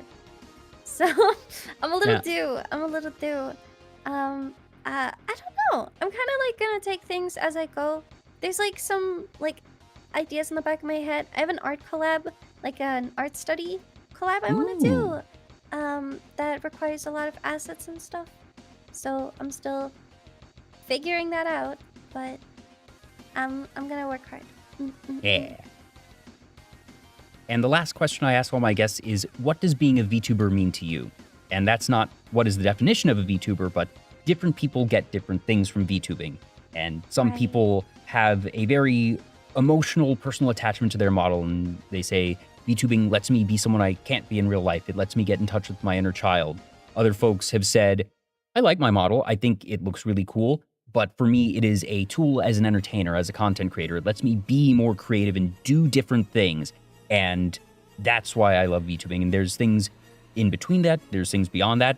There isn't one single motivation or way to be a VTuber. And again, like I said, I think what makes VTubing so special is the sheer number of options and how you approach it and how you can present things and how you can display things. So for you, Lucks Shi, what does being a VTuber mean to you? I feel like it's being the person that you not only want to show people, but being the person you want to be.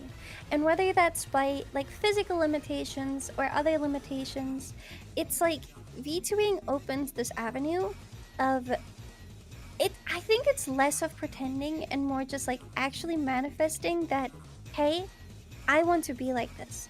I, in private, am a more like, I guess like depressed person. So it's been like a very, like process for me of like, I want to be whimsical and I'm gonna work on being whimsical until it's habit. And so I feel like VTubing is like, it's a medium. It's a branding. It's a way of like connecting with people without having to be judged by what you look like or who you are. And more so being able to take executive decisions over what you're gonna do, because life puts you in a path and you can still like work with it and work around it, but at the end of the day you still have your name, you still have what you look like, you're still who you are. And with VTubing, it kind of like breaks you from the chains of that, where it's you can express yourself as freely as you want to. And I feel like that like artistic expression and like the ability to show people what makes you happy to make them happy, I think is, kind of what it means for me. I always ask the question at the end of the show because it helps sort of put a bow on things, but because while I don't know what people are going to say, the answers always make sense, even from only talking with them for a couple of hours and the content things that I've seen from them and the interactions I've had prior. And for you, as always, that it makes sense, and that like you've said many times, that your focus is creating whimsy, and that even in your channel panels, in the about section of your Twitch page, that it says wishing for your happiness, and that you're trying to actively, put good out in the world and entertain people and help people feel happy, and that for you yourself, your approach is very much based in whimsy. And you even mentioned just a couple minutes ago that I think the phrasing was that you want to force yourself to be whimsy to the point where it is habit. Almost, analogy here being Juan Manila's woof woof and sentence structure that we see already in a smaller sense of what you can do when you force a habit on yourself, that it does become instinct, it does become habit, and that you're sort of approaching it with that mindset of, okay, I want this to not just be, a little habit on my speech or something, but the way that you approach content in life, and I think that's a really cool thing and a really smart way to go about it, of just saying, okay, I recognize this is not how I think right now.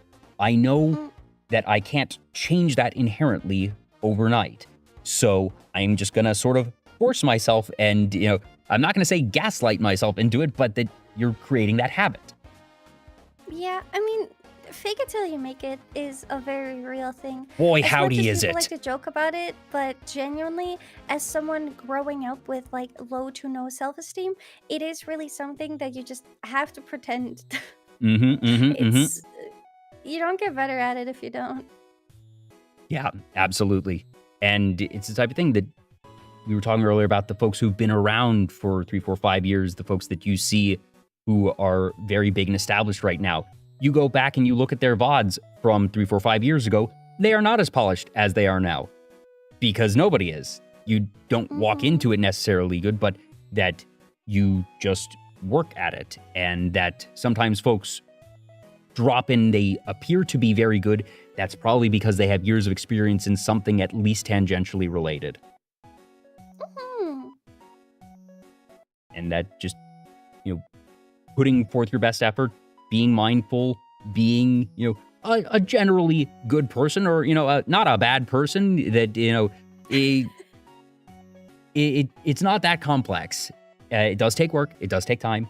And, I'll say non-zero luck, but I'll also say that a lot of it ends up being the work, the effort, and luck engineering.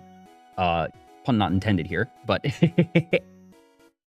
and it's really cool. And that for you in particular, like you said, that you just reached partner at the end of last year, and that's a big moment for someone who streams on Twitch for a content creator.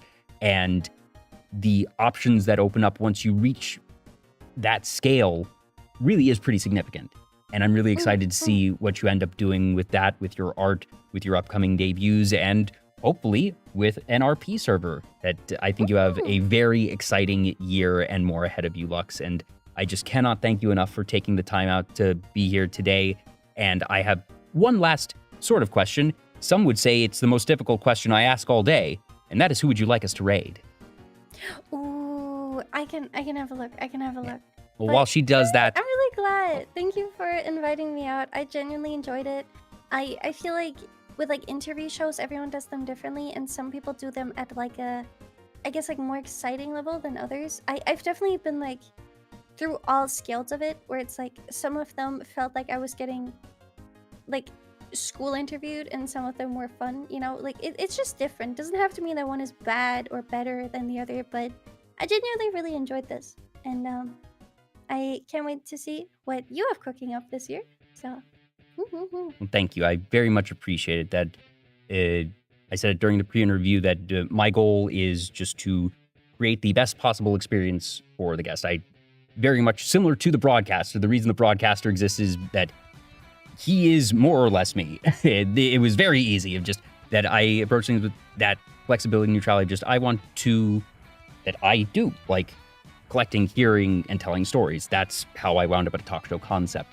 And that I genuinely believe as a host that the best way to get the best stories from the guest is to just make sure they have a good time, make sure that the vibe fits them. I've had folks who are super hyper off the wall. I've had folks that are super quiet, and I've had adult content creators, family-friendly content creators, everything in between. And a one-size-fits-all doesn't work. And I do my best, not gonna say I'm perfect, but I try my best to make sure that anyone can come on the show and have a good time. And I'm glad that I was able to succeed here for you today. Alright, I found someone for you. They were on we got PTRP as well. They played Bell Jingles. They were, I don't know if you were at the talent show. At the talent show, they were was the ones not. singing. That was because that was the last day, right? Yes. Yeah, no, that because I had stuff with work get super hectic at the back half, and that's what kept me from doing things. So the reason I was on those weird hours was basically I would get home from work very late, log on for 3-4 hours just late night, and I was working the last night, so I missed the talent show. I missed the Bachelor auction. I was able to make it, fortunately, in time for like the last hour or so of the party. I got to see Bo and Beef make their little announcement and blow everything up and be there for... I was one of the folks that got locked out of the arena because it was too asset intensive and that they couldn't get everyone out, which is why last minute everything happened outside. So what happened is the asset that was being used in the arena was broken. So much so to the point that if you got in there and your like code got spaghettied, you were stuck in there and like couldn't log in. Your entire Yep, that's game where it would was. crash. Yeah. It was not good.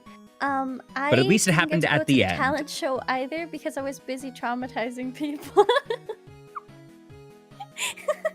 Hey, that you were doing your own talent show.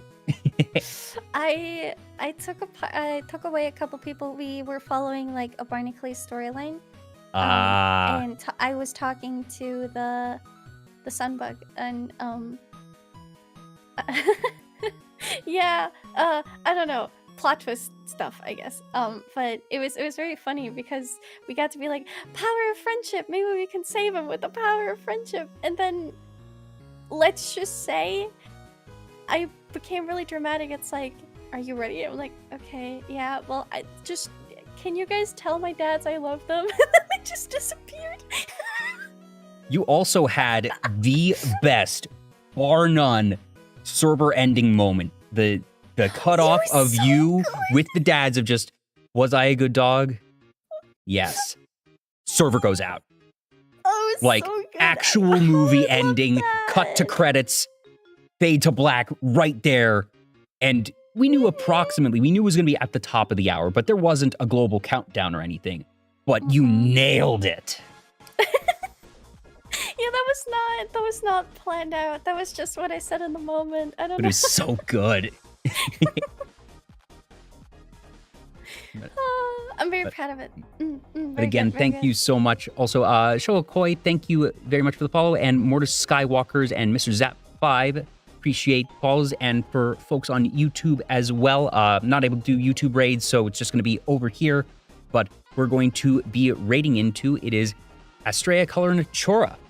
And I don't think I actually interact with them at all. So that's part of why I asked the guests to select the people we're raiding, because one, it lets me see new people. So definitely excited to see that. Be sure to let them know that Lucks sent you all. I do not have any emotes of my own, so throw in any Shi food that you can, or just some good old Twitch purple hearts.